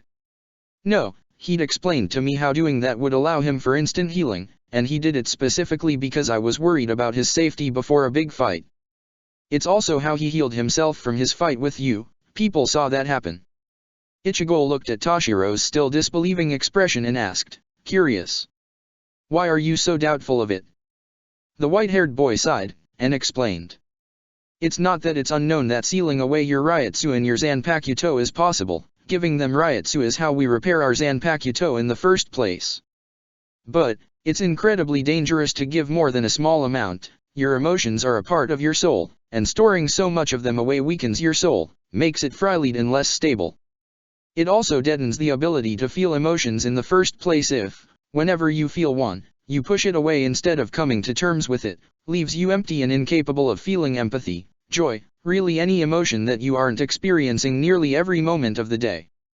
He trailed off, then added, in a darker tone, maybe that's why it was so easy for him to betray us. If he's emotionless, he won't care about anybody else. That's not true. The strength of Matsumoto's denial was enough to cause Toshiro to turn all her attention on her. For his own, Ichigo raised an eyebrow in surprise. It also helped him realize why, despite the similarities, he'd instinctively felt her and Orium to only be superficially similar, whereas Orium was a torrent of raw emotion that sometimes manifested as joy and sometimes as passion or burning determination, but always was direct in expressing what she was feeling. Matsumoto instead had her bubbly side and her serious side neatly sectioned, and just bounced between them as necessary. With the woman suddenly making more sense to him, Ichigo felt like he better understood why she had been so effusive and carried such an emotional note when explaining Jin's personality, and he wasn't too surprised when she continued, in a very firm tone. While Jin did say to me that a lot of emotions felt deadened to him, he was like that before he became a Shinigami and started feeding them to his Zanpakuto. In fact, that's why he went with it in the first place. He was pretty sure he wasn't going to retain those emotions anyway. And besides, I know for a fact that he loves me. That's a pretty strong emotion to feel, I would think. Toshiro scowled and countered. Do you truly know that he does, or did he just lie to you about it? That's what he does after all, lie to everybody, about everything. Why wouldn't he do the same about this? Besides, I haven't forgotten how many times you complained about him not wanting to make things official between you two, when I was still his lieutenant. Matsumoto shook her head and stated, quite firmly. He didn't lie. He told me that he had something big, a surprise that he didn't want to spoil, that he was working on, and he couldn't make things official between us until he was done with that, but the same time he told me that, he also told me he wanted to be my boyfriend for real. I saw the look in his eyes then, and I believed him. Her fist clenched around the hilt of her sword, and she went on, hurt entering her voice. I think this whole thing, siding with Aizen and doing all of this, has to be for the purpose of achieving whatever secret goal he's aiming for. That's gotta be his intention somehow. Toshiro looked incredulous, but then took a long breath and said, in an almost conciliatory. Look, Rangiku, I can understand why you want that to be true, but you have to see that it doesn't really holds up. I mean, he's right there. Toshiro gestured in the direction they were heading, leading an army against Soul Society this very moment. You must realize your idea has no basis in reality. While the white-haired boy's words had clearly been meant to be mollifying, they had the opposite effect on Matsumoto as she said, in a fiery tone. You want proof? Then how about the fact you and Lisa are both alive? He was in the position to kill at least one of you two, if not both, but he didn't, and even if you just assume he didn't manage, what about me? Not only could he have killed me, he actually made it look like he had when Aizen and Tuan were looking, but it was a ruse. Why else would Jin pretend to kill me, if not because he has feelings for me but also wants to stay in the good books of Aizen while in truth not supporting him fully? Do you have a better idea? Toshiro was left silent at that, prove enough he didn't. Meanwhile, while Ichigo himself was considering the matter, Zanjitsu stated the need to be careful and the potential for Matsumoto to actually take Jin's side if the man said the right thing to her, but that caused Shiro to scoff. You're willing to trust me, despite my past, of course, this Shinigami won't be as much help as us, but even so, just the fact she has a connection to our opponent isn't reason enough to doubt her in my eyes, when she shared the information of her own initiative in the first place. Ichigo couldn't help but agree with his inner hollow, so he didn't say anything that implied doubt of Matsumoto's resolve. Instead he pointed out, trying to keep his tone neutral. Keep in mind that, from the intelligence Byakuya recovered, we discovered that Aizen's plan involved some form of mind control, or perhaps memory erasure. From what we were told, Tsukishima seemed convinced that Aizen would be able to change people's mind to support him. Even if Jin's planning to double-cross him, he might not need to limit his plans to things you'd be willing to forgive him for afterwards. Matsumoto frowned, then took a long breath and added, sounding hopeful. Whatever form of mind control Aizen is planning to use, I'm sure Jin wouldn't turn it on me. A mind-controlled person isn't really themselves anymore, just a puppeteed extension of their controller, and losing our memories is the same as dying, since memories are what makes a person. Either of those things happening to me would be the same as murdering my real self, and as I told you, I'm sure Jin loves me. He'd never risk my life for his plan, no matter what it is.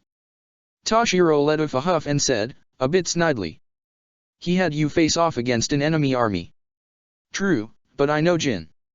He would have considered it so obvious that I would survive, that he'd never consider that an attempt on my life at all.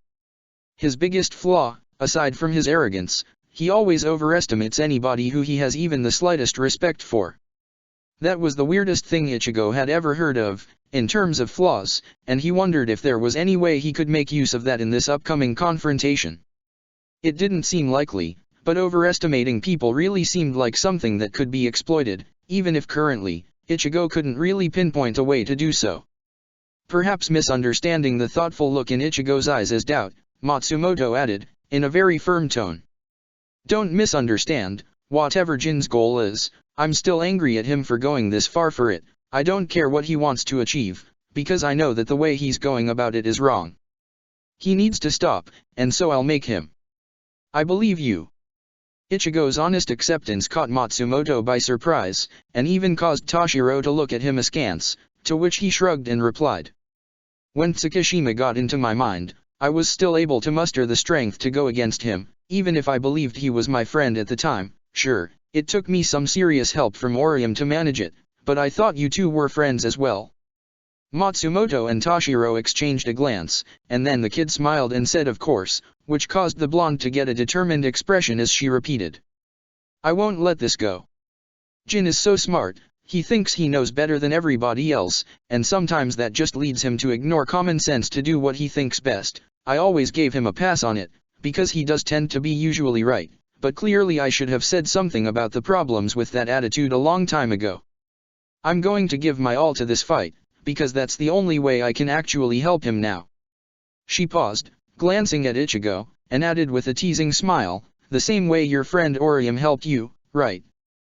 Ichigo ignored the tone, if nothing else happy that the woman had recovered enough of her resolve to go back to the more flirty manner she'd had when she'd introduced herself. He could only hope that things between her and Jin resolved as well as they had between him and Orium, and that she would manage to hold on that resolve until the fight was over. Because, from the look of things, they were going to need it.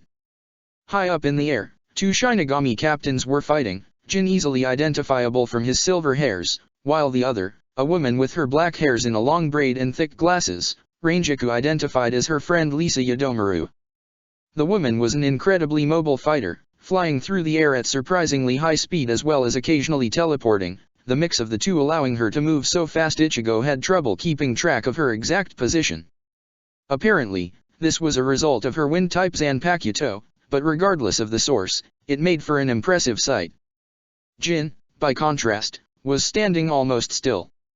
He was doing it in midair, with no visible support, which wasn't supposed to be possible in the spiritual realm, at least not for Shinigami. Ichigo could manage it with full bring, although even then, the mechanics of it would not let him simply stand still, like Jin was.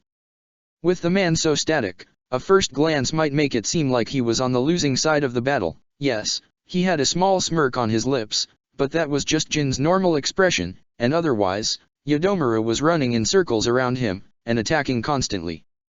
The attacks themselves were impressive, too. She seemed to have dozens of weapons hovering in the air, and they could fire what looked like blades of cutting air, clumps of crushing air, and even large-scale wind twisters. What's more, the attack could combine with each other to devastating effect. 3 wind blades the size of a knife, fired each from a different weapon, would mix together and transform into a car-sized crescent of cutting winds, or they could enhance a twister by giving it cutting edges that turned them into a literal blender, and more such combination that made the barrage of wind blasts that much more deadly. It was like multiple hurricanes had been unleashed on the battlefield and were all duking it out, and indeed, the area they were fighting into was so devastated that none of the troops fighting on the ground were even close to it, and the terrain itself was covered with nothing but gravel and rubble of what looked like they had been several blocks of Rukanga habitations. It didn't seem likely that Jin could be able to withstand such a barrage of devastating strikes for very long. However, a second, more careful look told a very different story. While Jin was standing still, his sword hand was now slashing about with clear focus, reacting to the attack Yodomaru was sending his way with promptness and precision. His sword grew and shrunk with almost unerring accuracy, sometimes striking down and destroying one of the very weapons Yodomaru was using against him, other times striking at the winds themselves. Ichigo remembered Jin's own explanation of his power, that he decided what his blade could cut and what it couldn't, but he would not have expected the effects he was seeing, as Jin seemed able to impale wind funnels and move them in the way of others, or striking the wind blades so that they weren't destroyed, but instead dispersed, redirected, or even returned back to the sender with a level of control that made the winds look almost like a solid thing he had full control over whenever his sword was touching them.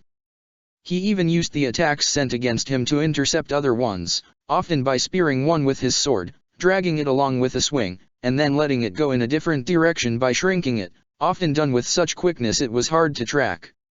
And despite all of that deflecting going on, Jin was still able to attack, and even while Yodomaru was managing to dodge those, he always seemed to take down between 1 and 3 of her floating weapons even with a miss. Only the fact that the weapon themselves were moving around nearly as fast as the captain herself, and the fact that a new one seemed to appear every minute or so, was keeping the total of weapons she had to use from shrinking.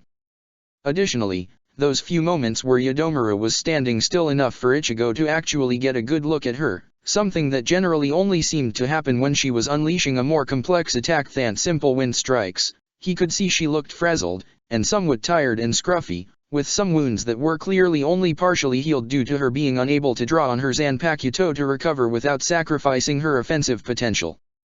Which, overall, made it clear that Jin was actually in control, and Yodomaru was merely doing her level best to keep up as much pressure as she could, because if she stopped for even a moment, she was going to lose badly, and the current stalemate was the best she was able of achieving. Matsumoto, next to him, agreed with Ichigo's assessment, as she looked at the situation with a frown and said, in a firm tone, "We need to help Lisa. She's doing way better than last time she fought Jin, but she's not going to be able to beat him on her own. Let's start with a distraction." Toshiro followed up his own words with a wave of his Zanpakuto that sent a barrage of a dozen of dragons flowing forward, although the sheer effort of doing so caused him to fall on one knee and the dragon they themselves were on to slow down. Seeing this, Ichigo said, "I'll charge ahead," before using full bring to turn the ice under his feet elastic and jump forward, landing on the back of one of the charging ice dragons. Jin immediately turned his head toward the charging dragon, and his smirk grew a bit larger as the man commented, idly, "I was wondering how long it'd take my wayward lieutenant to come charging at me, but I didn't expect him to bring others around. Aren't you in the wrong place, Kurosaki? I thought you were supposed to attack Las Noches. It's surprising to see you defending Soul Society." We simply moved from there to here once we realized it was all a big trap." Jin's smirk grew sharper at that. "So you managed to get past Ulquiorra? That's impressive. Let me show you something actually impressive." As he shouted his challenge, Ichigo leveled Getsuga and drew on Shiro's power to unleash a large Zero from it, forcing Jin to dodge. The man did so easily, skipping upwards in the air as if he had perfect footing somehow. However, despite how simple dodging the attack had proved to be for him, the man's smile had shrunk slightly, and he said, in an almost disappointed tone, "Is that all? Even if it shows you've managed to control your hollow without having the Hogyaku, that wasn't impressive at all. You opened our last fight with the very same attack." Ichigo frowned, realizing that his opponent was correct. He'd forgotten, but when he'd gone to help Rukia at the execution hill, he had began the fight by shooting a Zero at Jin. More importantly, when Ichigo had done so, Jin had managed to actually deflect the Zero. That fact had escaped his mind at the time, with Aizen's sudden betrayal and the theft of the Hogyaku outshining it to such an extent he'd never paid it another thought, but now that it had been brought back to his attention, he realized that such a feat was not something that Jin's all-cutting power could justify by itself. He looked upwards. As a result of dodging like Ichigo had wanted him to, despite having the ability to do otherwise, Jin had needed to pause in defending himself, and that meant that Yodomaru had managed to unleash a much enlarged and empowered barrage on him, at the same time as Toshiro had sent dozens of ice dragons to charge in, attacking him from multiple different directions at once in an effort to corner him that appeared, at first glance, quite successful. Just as Ichigo had hoped it would be. Why would he put himself in that position by dodging when he didn't have to? Maybe he just doesn't care? That wasn't as unlikely a possibility as Ichigo would have preferred. While the forced dodge didn't leave Jin the time to also avoid the multitude of gigantic wind blades that slammed home into him, he was barely pushed back a bit and left lightly scruffed by the first hit, and the others seemed to have no effect at all. Ichigo knew that his own Hakuto wouldn't have held up that well to so much power at once, and he wasn't sure if even the best he'd seen from Yoruaki and Byakuya could compare. It was a defense just a hair below Kenpaku's in term of resilience, which left Ichigo unsure on the best way to get past it. Thanks to said defense, Jin had the time to actually react to Toshiro's ice dragons closing on him. His sword grew to an absurd length mid-swing and cut through the constructs with ease, all except the last one, which it instead dragged along just long enough to then throw it straight at Yodomaru. However, instead of falling apart when sliced through, the ice dragons reformed after the sword had moved through them, finishing their charge forward before Jin could bring his sword back around for another pass. But not before he could raise one hand, open palm, and cause the ice dragon to stop completely the moment the tip of its snout touched Jin's hand. What was weirdest about it was that, just like when Ichigo used his own Shikai to absorb the impact from a strong strike, there was no displaced air or even loud crashing sound. The momentum simply disappeared as the charging, dozens of meters long snake of ice with a diameter larger than a person went still as a statue. At least until Jin, almost lazily, swung his arm to the side, dragging the dragon along in a swiping motion to intercept and destroy all of the others charging dragons.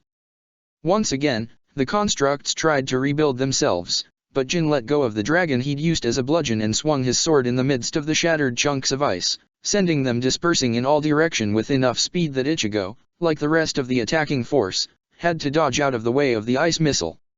Even as he did, though, he recognized the ability Jin had used as the one he'd copied from him, of having his Zanpakuto covered in a Ryutsu sheath so he could project his Hakuta through it.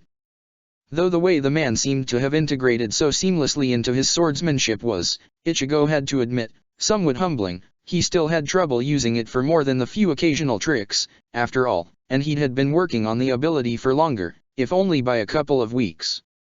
Still, it would have to do, and Ichigo wasn't about to let the fact his opponent was more skilled keep him from giving his all to stop him. With that in mind, seeing as his first attempt had worked well enough, he shouted to the rest of the team.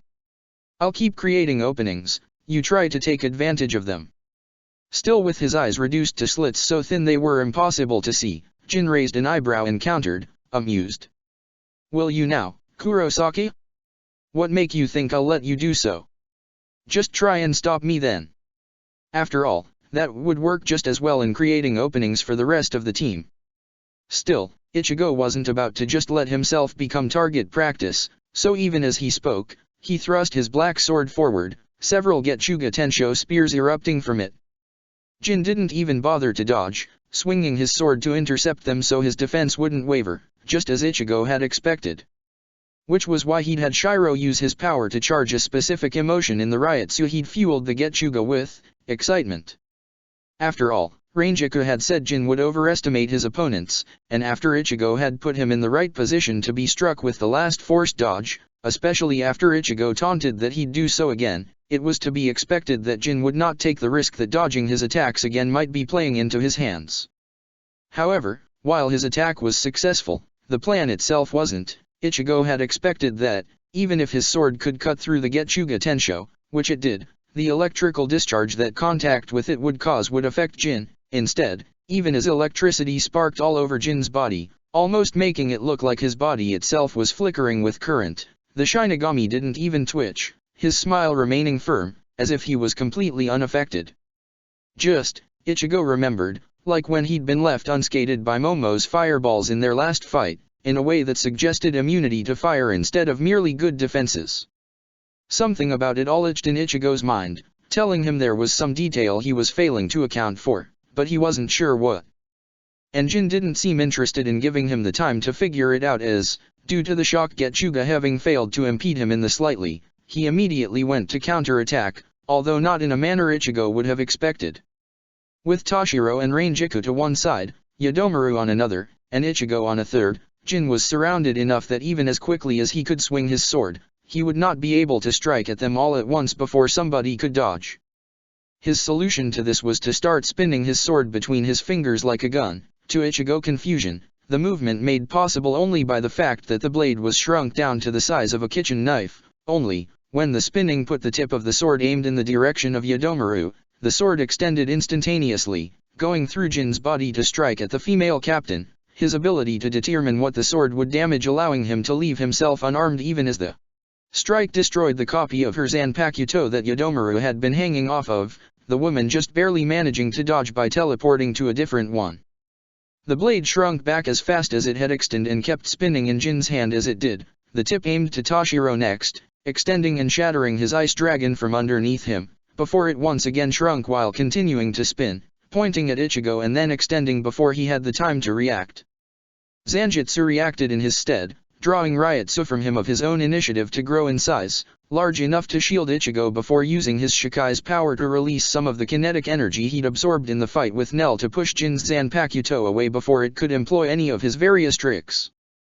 Ichigo was genuinely grateful to his sword spirit for the parry, and couldn't help but be thankful that the reshaping resulting from absorbing Ryutsu was so instantaneous, just as fast in fact, he realized with sudden clarity, as the speed at which Jin was striking.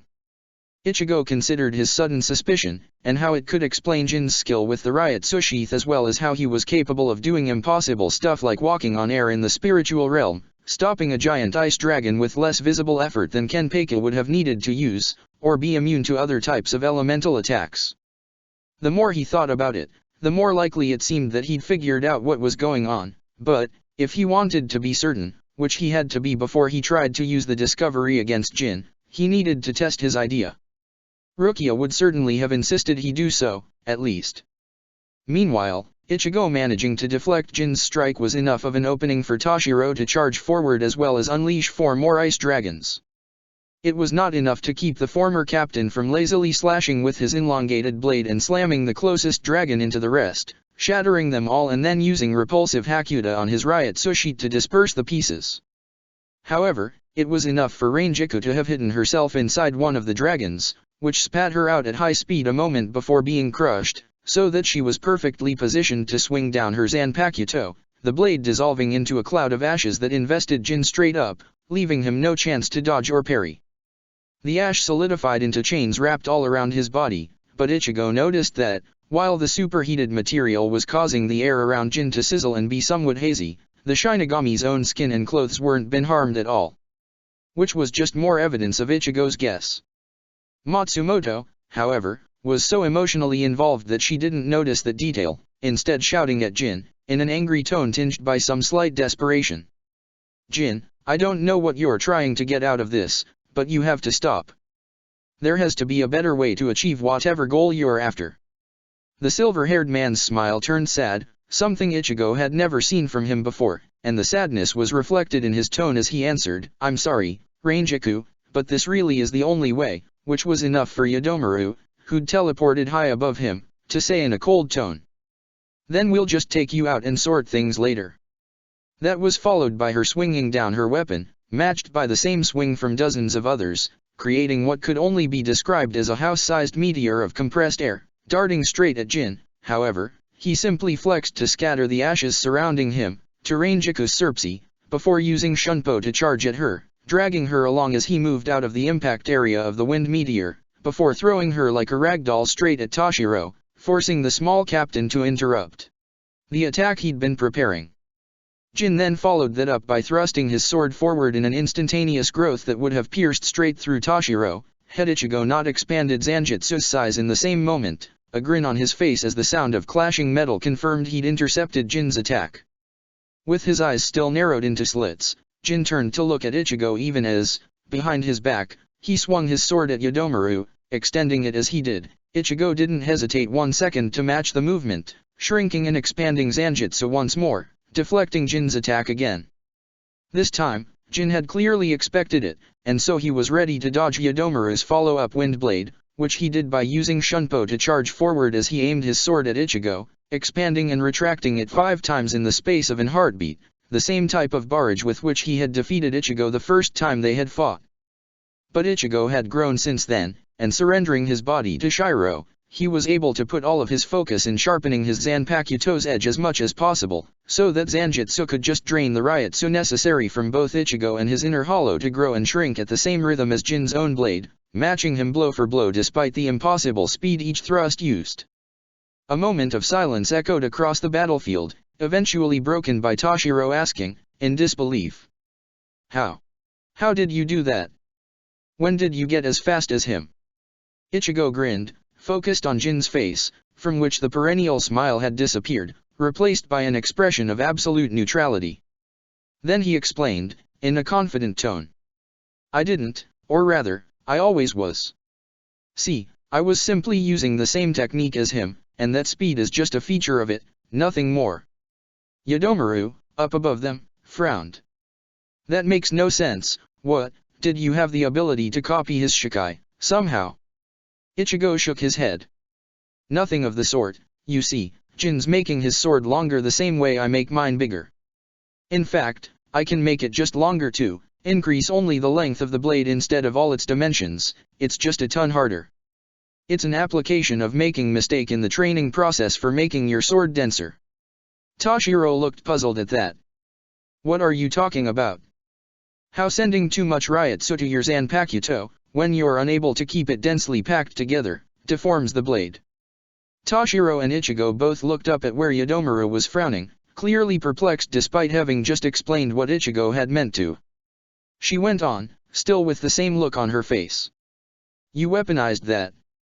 Ichigo motioned in Jin's direction as he said we both did, which caused Toshiro to look even more confused. "How did you figure out something like that was possible in the first place?" Now it was Ichigo's turn to be confused, as he answered. I just sent too much Ryotsu into my Zanpakuto, and it grew too big. The real tricky part was to figure out how to use it in combat when it was that heavy. But that's not how you train for increasing Zanpakuto density. You're supposed to first learn how to feel the sword's structure, and then focus on maintaining the structure as you add more. If you feel yourself putting too much in so that the structure starts to waver, you're supposed to stop fueling it Ryotsu altogether, not giving it more to see what happens. Ichigo shrugged. That's not how I was taught. My teacher just told me to feed Ryotsu to the sword and then focus on compressing it. What sort of hack training is that? The sort that was used in the academy before I encouraged them to reform their teaching methods. Everybody looked at Jin at that. The silver-haired man had his smile back into place, as he continued to explain. You see, after I graduated in the span of a year, out of a sense of civic responsibility, I shared a great deal of the training regimes I used with the Shinigami Academy, to help improve their teaching methods and get better results out of the students. You can easily see the result in the most recent graduates, several lieutenant having Bankai and being ready to replace their fallen captain in a moment of emergency would have been unheard of just 2 centuries ago. It generally took a couple years for a new captain candidate to be ready to take over a vacated role. Ichigo couldn't help but glare at Jin. And of course, the fact that these new methods made it that much harder for anybody to figure out your trick was just a pure coincidence, right? Jin's smile didn't waver in the slightest, as he countered. I considered it a mere repayment for the help I provided Soul Society. Nothing worth having is ever free, after all, isn't that how the saying goes? That's the stupidest thing I've ever heard. Why any of this matters? Seeing as Yodomaru looked genuinely annoyed, Ichigo explained, in a more serious tone. Because it means that Jin has been lying about his Shikai this whole time. It is not the ability to extend his sword, it's something else entirely. Since his Bankai is to cut through anything or not, as he chooses, it must be some lesser form of that, maybe something like letting himself not be cut. I'm not sure what exactly, but it has to be the reason for why he's capable of doing things like ignoring my electrical discharge, stopping Tashiro's dragon, or walking in midair without any visible use of full bring. Aren't I right, Jin? The former captain grinned and answered, in an amused tone. Now why would I answer a question like that? In fact, as bracing as this little chat was, I think it's lasted long enough already. We should get back to trying to slaughter each other, it'd be much more fun. Ranjika visibly flinched at that, and even Tashiro and Yodomaru looked slightly sick at Jin's chosen phrasing, but Ichigo didn't let himself be intimidated, instead answering, his expression hardening. We're not fighting for fun, and considering the length you went to hide an aspect of your power, I suspect neither are you. I don't know what you're trying to accomplish by saying that, but let me be clear, I've seen through you in more than just figuring out your trick, and your lies are useless against me. Are they now? I guess we should put that to the test then, shouldn't we? And, without any hesitation or indication he was about to do it, Jin went on the offensive again. This time, however, it was different, as when he swung his sword and extended it mid-swing, the sword didn't just grow in length, but also in width, with the result that Jin's swipe was made with something the length and size of a skyscraper, swung with no hesitation at all.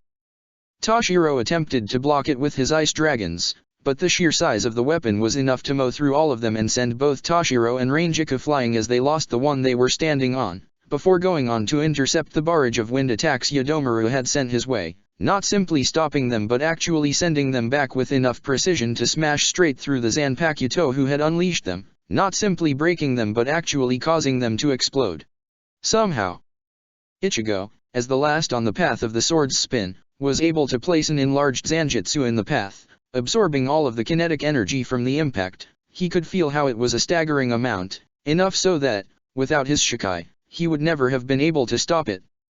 Still, he had his Shikai, so he was able to do it and swing Getsuga with his other hand, sending a sharpened blade of Ryotsu at Jin as a counter-attack. To make sure that the attack would stick, he'd had Shiro charge the Ryotsu with affection, so it was with shock that he watched Jin backhand the attack away, and not just randomly, instead sending the blade of Black Ryotsu straight into the new ice dragon Tashiro had created to stop their fall, causing him and Ranjika to lose their footing again. Meanwhile, Jin's smile didn't waver a moment as he said, in a chiding tone. You shouldn't reveal other people's secrets so easily, Kurosaki. who knows how much more dangerous your enemy could become when they no longer need to avoid showing all their cards. Ichigo answered by using his Hakuta coat to stick their Zanpakuto together before swinging Getsuga again and again, sending forth a barrage of black Ryotsu blades, each imbued with a different emotion, only for Jin to easily slap them away one by one. He was already in the middle of doing the same for the last one of the lot when it suddenly started emitting a dark red glow, Shiro having managed to set up a slowed purifying reaction in the Getsuga Tensho to turn it in a Zero at the very last moment, hoping to catch Jin by surprise with it. Somehow, however, their enemy realized what was happening, his eyes widening in shock, but then suddenly his Zanpakuto detached itself from Zanjutsu. It took Ichigo a moment to realize that, since Jin's sword had a coat like his own, using Hakuta to make them adhere to each other only attached his Zanpakuto to the coat, not the blade itself. Due to this, Jin was able to unleash a huge amount of Ryotsu from his blade at once, charged with repulsion, which propelled him backwards at incredible speed, letting him dodge Shiro's Zero-charged Getsuga Tensho. Seeing this, Ichigo immediately pursued, the mask appearing on his mind as he unleashed Sonido to charge straight at Jin, swinging down with a sword in each hand to strike at him from both sides. Only Jin dodged to the side, flowing through the air as if it was water, and then swinging his Zanpakuto, opening a deep cut along Ichigo's bicep as well as also slashing across his waist and torso, opening a gash there deep enough it started bleeding deeply and heavily. The wound had Ichigo stumbling backwards and losing altitude as he tried to fix his full bring, as he waited for Shiro to regenerate his wounds, only for them to actually not regenerate. His first fight with Jin came to his mind then, how the man had managed to inflict wounds that could not be healed, causing Ichigo to suddenly blanch in fear. The wound he'd just taken would have absolutely been lethal to his physical body, and even in his soul form, if he couldn't recover, it was going to put him out of commission in very short order. In fact, he could already feel himself getting weaker with every heartbeat, his full bring stuttering. Jin seemed ready to press on the advantage as well, but Ichigo charge had given Toshiro the time necessary to charge at Jin with a multitude of new dragons. Rangeka was riding on the snout of one of them, with her sword turned into a spinning drill of ashes right in front of the dragon's mouth. Jin dodged that one to the side, before slicing through the rest of the ice dragons, only this time he didn't scatter them, instead turning the ice to mist which he immediately dove into. Ichigo grimaced as he saw Jin's sword striking from the mist, and with him unable to interfere, it was only a matter of time before the former Shinigami captain took the others out. Once again, Ichigo tried to regenerate his wound, drawing on both Shiro's power and Zanjutsu, but he failed, with the effort of it making the hardened air he'd created under himself with full bring waver slightly. I don't understand, I'm trying to push your soul together, but the sense I get from my Ryotsu as it runs through the part that should be damaged is actually fine. Why isn't it working? He couldn't help but wonder that himself. This had to somehow be Jin's true Shikai at work, but Ichigo didn't see how incurable wounds could possibly go along with walking on air and immunity to many attacks, or how any of them could then develop a Bankai that allowed Jin to cut through anything, or perhaps the wound was a result of the Bankai, somehow? Maybe forcing something he cut to stay cut? Ichigo, calm down. You know that can't be the case, because you were healed from it before. What I wonder is, if he was able to knock out Miss Matsumoto with a single strike, why didn't he use the same attack with you, instead leaving you with a wound that is giving you time to figure something out? Zanjutsu raised a good point. Ichigo realized, more than that, if he could figure out the reason for it, it might be the key to understanding what Jin's power was, and thus, how it could be circumvented. As a sudden thought came to him, he asked Shiro, a frown slowly forming on his face. You said it feels like my body is fine despite being wounded, explain what you mean. That when I run my Ryotsu through your body, it never met any cut for me to repair, as if there was none at all. I can't fill in the missing parts and knit things together if there's no hole to repair. Ichigo frowned, then pushed his own Ryotsu into the wound, using Hakuta to harden it with determination, before asking Shiro if he could feel where the hardened Ryotsu was. After a few long, agonizing seconds that seemed to last for weeks, Shiro answered, sounding quite thoughtful. It's strange, if it makes sense, it feels like the hardened Ryotsu is being held between two fingers, and now that I know where to look for it, the places where you're bleeding feel like they're openings meant to be there, similar to a mouth.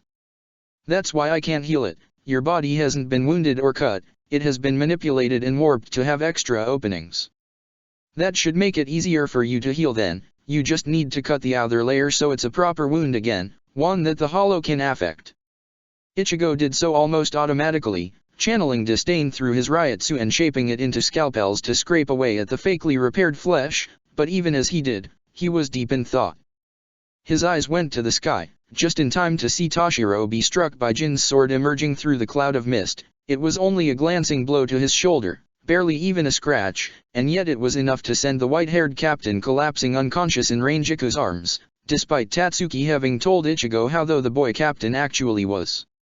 And then, while Rangiku herself used her sword to create a platform of solidified ashes in midair under her feet, which kept her from falling but made it impossible for her to use the ashes to attack, Jin didn't so much charge out the mist as ran forward while dragging the mist behind himself, clearly intending to invest Rangiku with it to strike at her without losing her cover.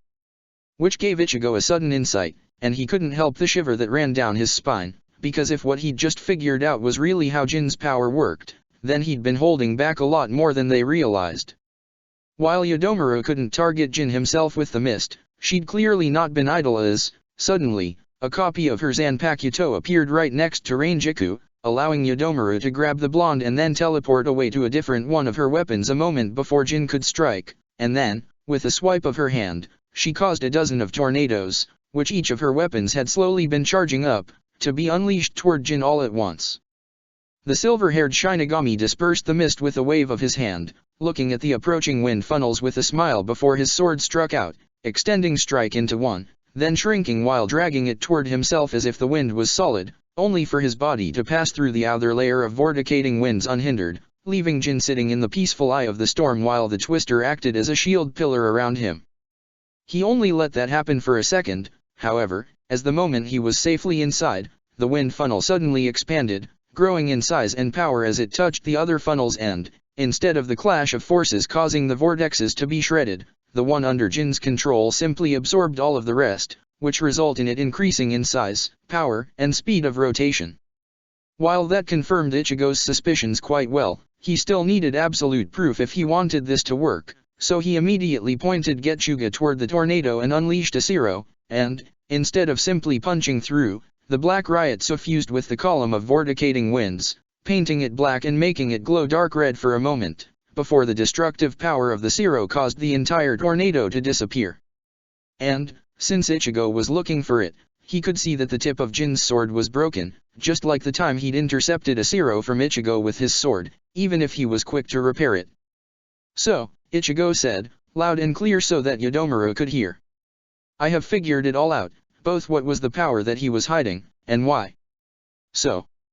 Jin was moving before Ichigo could react, but he'd expected that and swung Zanjutsu at him, unleashing all of the kinetic energy the sword had collected at once, the power enough to send Jin blasting back, as he wasn't able to ignore it the way he'd had so many other attacks.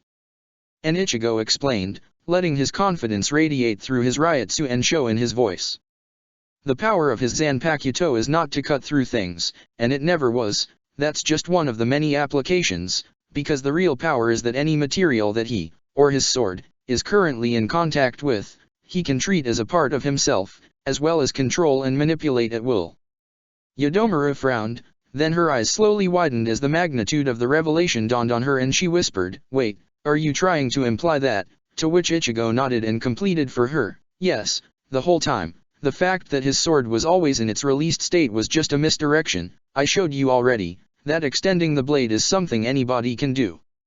That's why the release of his so-called Bankai was always at such a low level of power, because the whole time, he has been fighting using only his Shikai. But to be able to keep up with two Bankai with just a Shikai is absurd. Ichigo shook his head, and countered. Is it more absurd than him having as many disparate unique tricks and abilities as he would need to if I'm wrong? That said, Ichigo's tone went lower as he added, trying to keep his worry from showing, as he looked in Jin's direction. Of course, it does mean he's a lot stronger than we originally thought. As if to put a cap to the comment, Jin walked forward, his clothes looking somewhat ruined and he himself a bit scruffed as a result of being hit by Ichigo's attack, but otherwise looking fine, outside of the singular fact that he wasn't smiling anymore, and his eyes were no longer slitted, instead opened to reveal his pale green irises in an expression of genuine irritation. You really are reckless, Kurosaki, You should have kept your mouth shut, and my secret to yourself. Yodomaru spoke up at that, apparently quite tickled of seeing Jin dropping his mask like that, and said in a mocking tone. Why, is it so embarrassing to be proven a fraud, Jin? Do you even have a Bankai at all? Jin sighed, and turned a cold glare on her before answering. Yes, Lisa, I do have Bankai, and I'll defeat you with it now, since there's no point in keeping that fact hidden anymore. Step into Heaverns, Shinso Godkiller.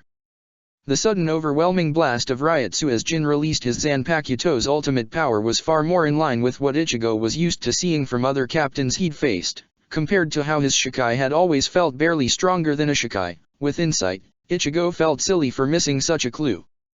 His Bankai, on the other hand, was on the stronger end of those Ichigo had felt, and in fact it was enough that just the sheer quantity impacting on Ichigo like a wave caused him to take a step back and blink. And when his eyes opened again, he was in a completely different place. It was a dojo in the classical style, except that it was huge, so big that Ichigo felt like an ant in the face of the white columns vaguely visible in the distance, alongside the wooden walls that climbed up toward the sky.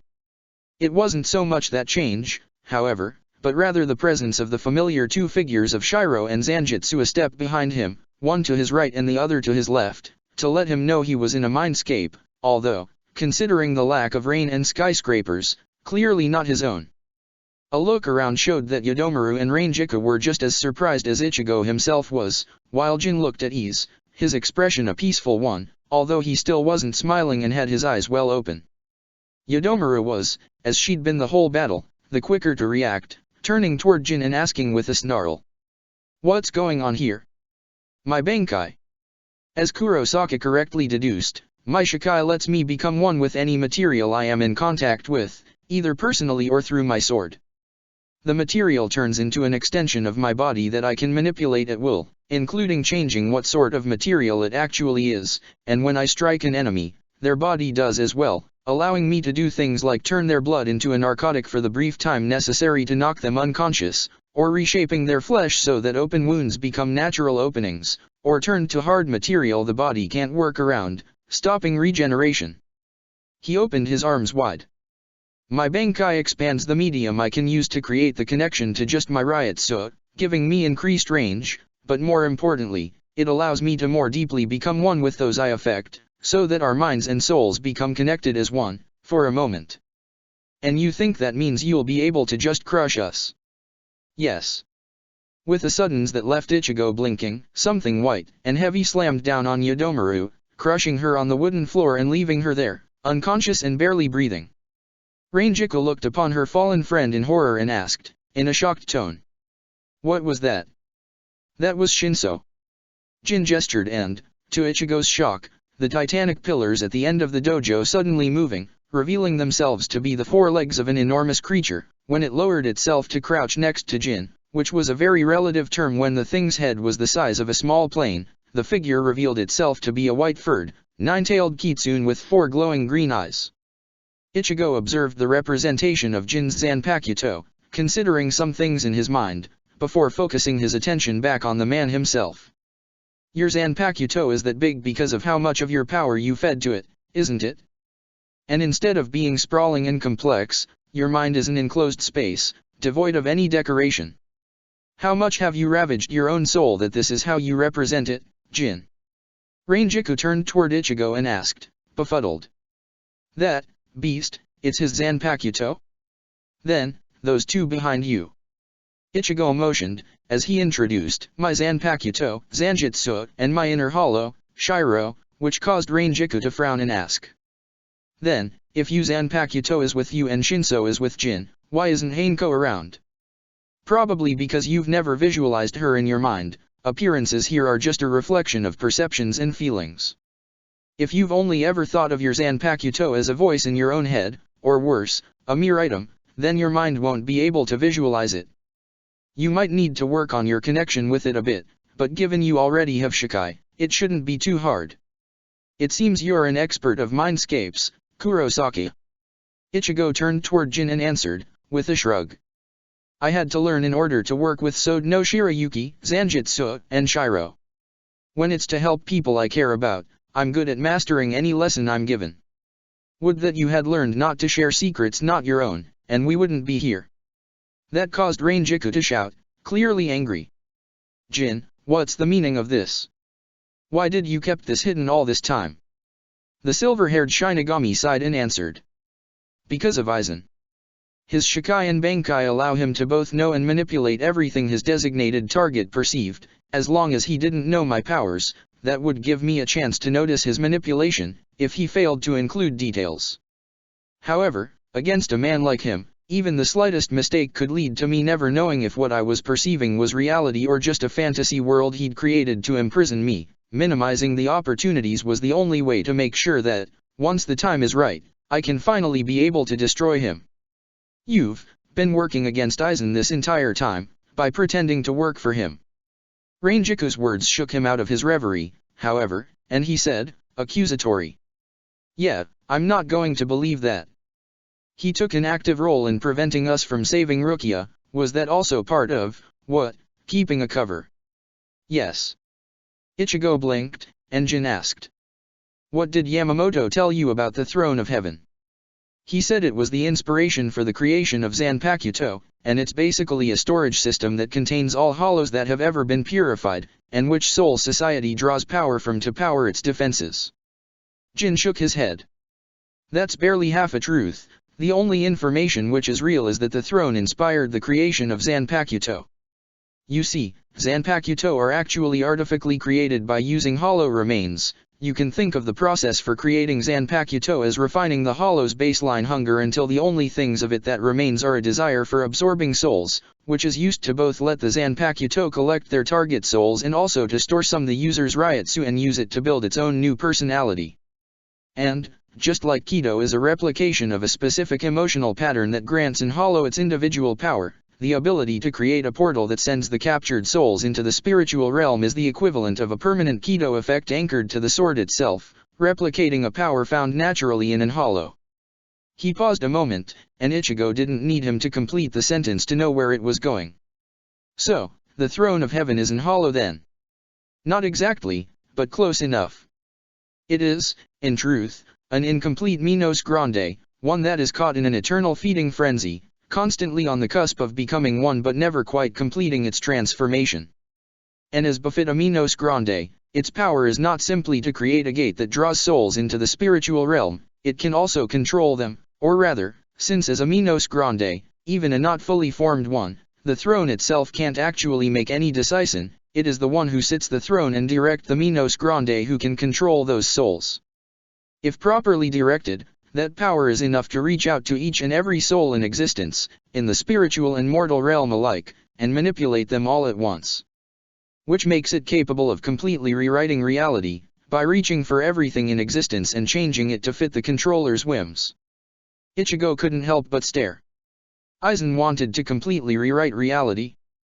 That put the intel Byakuya had found about changing people's mind in an entirely new context, and one that made Ichigo feel even sicker than the potential threat of mass mind control already had. Still, once he got past the initial shock, he frowned, and started to say, if that's true, then why? Before Jin raised a hand to stop him, and said. Naturally, the two obvious questions are why didn't somebody in Soul Society make use of the throne themselves, and why Aizen didn't try to create a new throne for himself, especially once he had the Hujioku to direct the hollows. For the latter, Aizen tried, for centuries, but he failed, and eventually reached the conclusion that the throne was an accident, a combination of random factors that could not be replicated in any way available to him. As for the latter, don't forget that, power to rewrite reality or not, the throne is still a Minos Grande, a being defined by insatiable hunger, and in particular one with the power to draw souls to itself. Even just standing in its presence is physically, mentally, and soul-draining, according to Aizen, and attempting to direct the maelstrom of power that it represents has always resulted in being immediately devoured by it for everybody except the first person ever to try, which just managed to create the defenses around Soul Society before being eaten. No, simply using the throne isn't possible, in normal circumstances. Ichigo nodded, following along, and commented. But with the Hujioku, Aizen thinks he has a chance to direct it. Yes, but not with the Hujioku alone. Aizen has studied the throne deeply, as much as that was possible while under direct supervision, and reached the conclusion that, to control it properly, he'll need to bond with it as well, to make the throne his own Zanpakuto. And to gain that bond with it, Aizen will need to first shatter the bond he has with Kyuga Suijutsu, and that moment, when he'll be vulnerable and without the ability to use his power to befuddle and hide reality, is when I will strike him down. There was a steely determination in Jin's tone as he said that, but after a moment, he added, in a softer tone. So, you see, I had to let him get that close to success, even help him along, if I wanted to have that chance. Until Aizen is right there in the throne room, the potential of his Zanpakuto to mess everything up is too great. A weapon that increases his intelligence, grants him unlimited knowledge, and lets him change what other people know, is not something that can be defeated in any other manner. Taking in the dead serious look on Jin's face as he provided that explanation, it occurred to Ichigo that, really, this was a perfect demonstration of Aizen taking advantage of that overestimation Florangiku had told them about. Somehow, Aizen had persuaded Jin that he was smarter than him, and so Jin, a man who'd been able to become a captain while keeping nearly the entirety of his powers secret from the entirety of Soul Society, fooling experts like Anohana and Yamamoto into believing all of his lies and maintaining a threatening presence while barely even using his Shikai, in a manner not dissimilar from Kenpei, had assumed that Aizen would be able to do as much with his abilities as Jin himself, something which Ichigo was starting to have serious doubts about. And, in so doing, Aizen had ensured himself the cooperation of one of the most powerful Shinigami around, despite the man very clearly seeing Aizen as his ultimate enemy. It was impressive, in its own way, but also quite sad. At least, that was Ichigo's take. Rangiku looked to have a different opinion as she said, sounding genuinely angry. That's not all of it, is it, Jin? If you really just wanted to defeat Aizen, then why didn't you came to ask for our help? Why would you try to do it all alone? Jin steeled himself and answered, firm. It was personal, my revenge to take. What revenge? Jin grimaced, a really strange expression on his face, and said in a pleading tone. You don't want to know, Rangiku, it's just hurt you. She looked puzzled for a moment, then went pale. Is this about those weeks, back when we were kids, when I wasn't feeling well, and we feared I was about to waste away to nothing? Ichigo frowned, and asked, his gaze going back and forth between Jin and Rangiku. What is this about? The woman placed her hands on her waist, glaring at Jin as she said, well? Why don't you explain everything? Jin frowned, and then said, in a dark tone. They assaulted you, stole your power and messed with your memory. It was part of the experiments Aizen was conducting when first crafting the Hujioku. I couldn't save you then, I was too weak, but I was sneaky enough, so while you were sick, I tracked one of them down, murdered him in his sleep, and took his Zanpakuto. With my ability to suppress my presence and Shinso's help, I found each one of the bastards that had hurt you, and made them all pay, all, except for their leader. I couldn't get to Aizen then, but I knew that, if I pretended to work for him, I would find an occasion, and that's what is finally here. Rangiku was livid as she said. So, what, you were trying to avenge some imaginary honor of mine? Are you about to tell me that all of these things you did, all this folly, was because of me? For the first time since Ichigo had seen him, Jin looked genuinely dumbfounded, as he answered, but, it was, as if that should have been obvious. Instead, all it did was make Rangiku even more furious as she shouted. No, it wasn't. Did you ask me what I thought of it? Did you even consider that I might have opinion of my own, on whether I wanted you to take revenge on my behalf, much less go to such absurd length to achieve it? You clearly knew I'd never agree to this, otherwise you'd not have hidden it from me in the first place. I just didn't want to make you dirty your own hands. What, like I'm not a trained fighter with hundreds of defeated hollows to my name? And even if I weren't, why should it be your decision how dirty my hands get to be? How can you have said you loved me as many times as you did, if you aren't even willing to treat me as your equal, Jin? But I do love you. No. If you truly loved me, you'd not go behind my back to do what you thought was best for me, you'd ask me what I thought was the best for me, and how you could help me achieve it. Rangiku took a deep breath, clearly doing her best to calm herself down and just as clearly barely managing to do more than lower her voice a bit, before she went on to say, in a wounded, sad tone. Jin, love can't exist without trust being there first. My love for you was a result of the trust we built by growing up together, surviving scrap by scrap in the Rokanga against the odds with each other help. If this is what that trusts amount to when the time comes for it to be put to the test, if you truly are unable to simply talk to me about something that concerns my own well-being, and would instead embark in such a convoluted scheme, then perhaps we can't be a couple, after all. While tears were visibly filling her eyes and streaking down her cheeks, there was a firmness in her face that made it clear Ranjika was dead serious. Jin looked stricken, then lowered his head like a puppet with his strings cut and said, his voice lacking any inflection. I see. I suppose that I'll need to try my hand at using the throne myself, after all. Ranjika's nostrils flared at that and she said, her tone turning dangerous. To do what? Change my memory yourself, so that I forget this discussion and you can have your dreamed of life with a idiot that won't ever known you killed the present me to have her.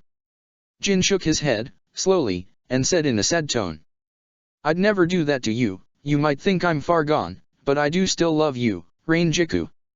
I'd simply erase myself and Aizen from existence, retroactively, so that you would never need to suffer due to either of us, nor would anybody else. Ranjiku seemed unsure how to react to that, but Ichigo interrupted them, in a very matter-of-fact tone. No, you won't be doing that. Jin turned a glare on Ichigo and said, in a dark tone. I've had it with your poking your nose where it doesn't belong, Kurosaki. Go away. And then, one of the White Fox's gigantic tails fell from the sky lighting fast to smite him, only for Zanjitsu's firm grip to intercept the tail, absorbing the full power behind the strike and neutralizing the attack entirely. Jin, Shinso, and even Ranjiku stared, while Ichigo grinned and explained. You said it yourself, I'm skilled enough working in Min's capes to know how to handle a few things. Specially, I know how to let myself, Shiro and Zanjitsu manifest our own powers in here, and while you and Ranjiku were hashing things out, I got a feeling for how this connection between us you created works. After all, if our souls are connected in a single mindscape, then it's not just yours mindscape, it's ours, isn't it? Meaning, I have at least as much right to control it as you do. Jin frowned, saying, it doesn't matter who has the greater right to control the mindscape, only who has the greater skill in exerting that control, as he waved his hand, causing a pit trap to open right underneath the three of them. Ichigo could feel the blades at the bottom, but it was a matter of seconds to focus, and then brick and plaster were raising to meet his feet, stopping his fall and then raising high as an appartement building with a very familiar rooftop rose in the middle of the dojo. Ichigo looked down smugly on Jin. I agree, I just think I might have greater skill than you do. With a frown on his face, Jin asked, what is the point of this? We have the same goal, and you know I am stronger than you, Kurosaki. Just get out of my way, and let me go take care of Aizen. Ichigo shook his head. I won't, partly because I don't care to let you dodge the responsibilities of your action by committing an elaborate suicide that might well result in me having never met so many friends, but also because I think you're wrong, Jin. You're not stronger than me, because unlike you, I'm not fighting alone. Yes, you will be, there's no time to collect your friends before heading for Aizen. That's not the point. Ichigo gestured to their surrounding, and explained. Look at this place, your mind is an empty place, built for no purpose other than training in better ways to fight. A place of loneliness, where the only lessons you carry with you are those you taught yourself. Then, with a sudden push of focus, Ichigo called more of his mindscape into existence, materializing one new building under Ranjiku's feet, to her surprise, and then three more behind the one he was on, just to drive the point home, before continuing. My mind, on the other hand, is a city full of rooms that can be used for any manner of things and contains all sorts of keepsakes and memories, and has place enough to be filled with all the people who I have met in my life, while leaving plenty more for all those I haven't met yet. Yeah, the place doesn't have the best climate, it's sorta dour all the time, and it's not in the best of repair, sort of a constant work in progress instead of your perfectly curated dojo, but I think that all those things are strengths I have, that you lack. Jin looked distinctly unimpressed. Very poetic, but poetry isn't going to let you defeat Aizen. Unless you have a way to prove that you're actually stronger than me, defeating me with facts, not pretty metaphors. I'm not going to leave the defeat of Aizen in your hands. If that's all you need, then you should know, I already have. Ichigo pointed to where Shiro was standing, not on one of the rooftops but instead on the wooden floor of the dojo, with a fist raised above his head, and, as soon as Jin turned his head in his direction, the hollow grinned, the golden lights in his eye sockets glowing menacingly, as he opened his hand to reveal a sphere of black Reisu glowing with a dark green light that had been charging up inside of it. The surprise of seeing Shiro was capable of conjuring a Gran Reisiro left Jin unable to react for a fraction of a second, and that was all the time Shiro needed to slam the black sphere into the dojo's floor, causing the entire place to suddenly start to shake, streaks of green energy running along the dojo's surface and causing it to start to fall apart, even as Jin fell to his knees, clutching his head and screaming madly as the backlash of having the manifestation of his mind be suddenly annihilated slammed into him with absolute suddenness. As Jin's mindscape crumbled around them, the wooden floorboard fell into tumultuous waters, from which many buildings started to raise, and Ichigo couldn't help but murmur to himself, if you'd been able to use that against me, I'd have only lost one building, not everything, feeling a certain sadness at his victory. Which was why he was shocked when the gigantic kitsune slammed into the building he was standing on with the force of a meteor, making it shook deeply but without collapsing it. For a moment, Ichigo thought the Zanpakuto was just trying to demolish the place, but as it used its powerful form to climb on the rooftop, Ichigo saw that it was carrying a delirious, but still surviving Jin, in its maws, with the care a mother would have for her cubs. Shinso placed the silver-haired Shinigami on the rooftop, and then looked ready to actually start attacking them. Immediately, Zanjitsu moved in front of him, while Shiro opened his hands to start charging a Gran Reisiro into each, and Ichigo himself, with a flex of his mind and a memory, caused the very familiar red chains of the Ausweilan to raise from the anchor points in the roof where they'd once chainsawed no Shirayuki, their power ready to try and ensnare Jin's Zanpakuto but still held back as Ichigo said, in a deadly serious tone. If you force us to fight this out, you won't like the result, I promise. Stand down. For a moment, it seemed like the fox might try to take on the 3-to-1 odds on Ichigo's home field regardless, but then, with a cough, Jin spoke up and said, sounding tired. This is enough. Clearly, you've seen something. I did not. I can't take down Aizen, anyway, as I am, right now, might as well, let you try. Then, Jin waved a trembling hand, and their surroundings dissolved, Ichigo's mindscape dissipating and returning them to their marred battlefield on the outskirt of Soul Society. As soon as they were back on solid ground, Ranjaku hurried to help Toshiro and Yodomaru, moving their unconscious bodies next to Jin, while the silver-haired Shinigami said, raising Shinso. I can bring you to the place.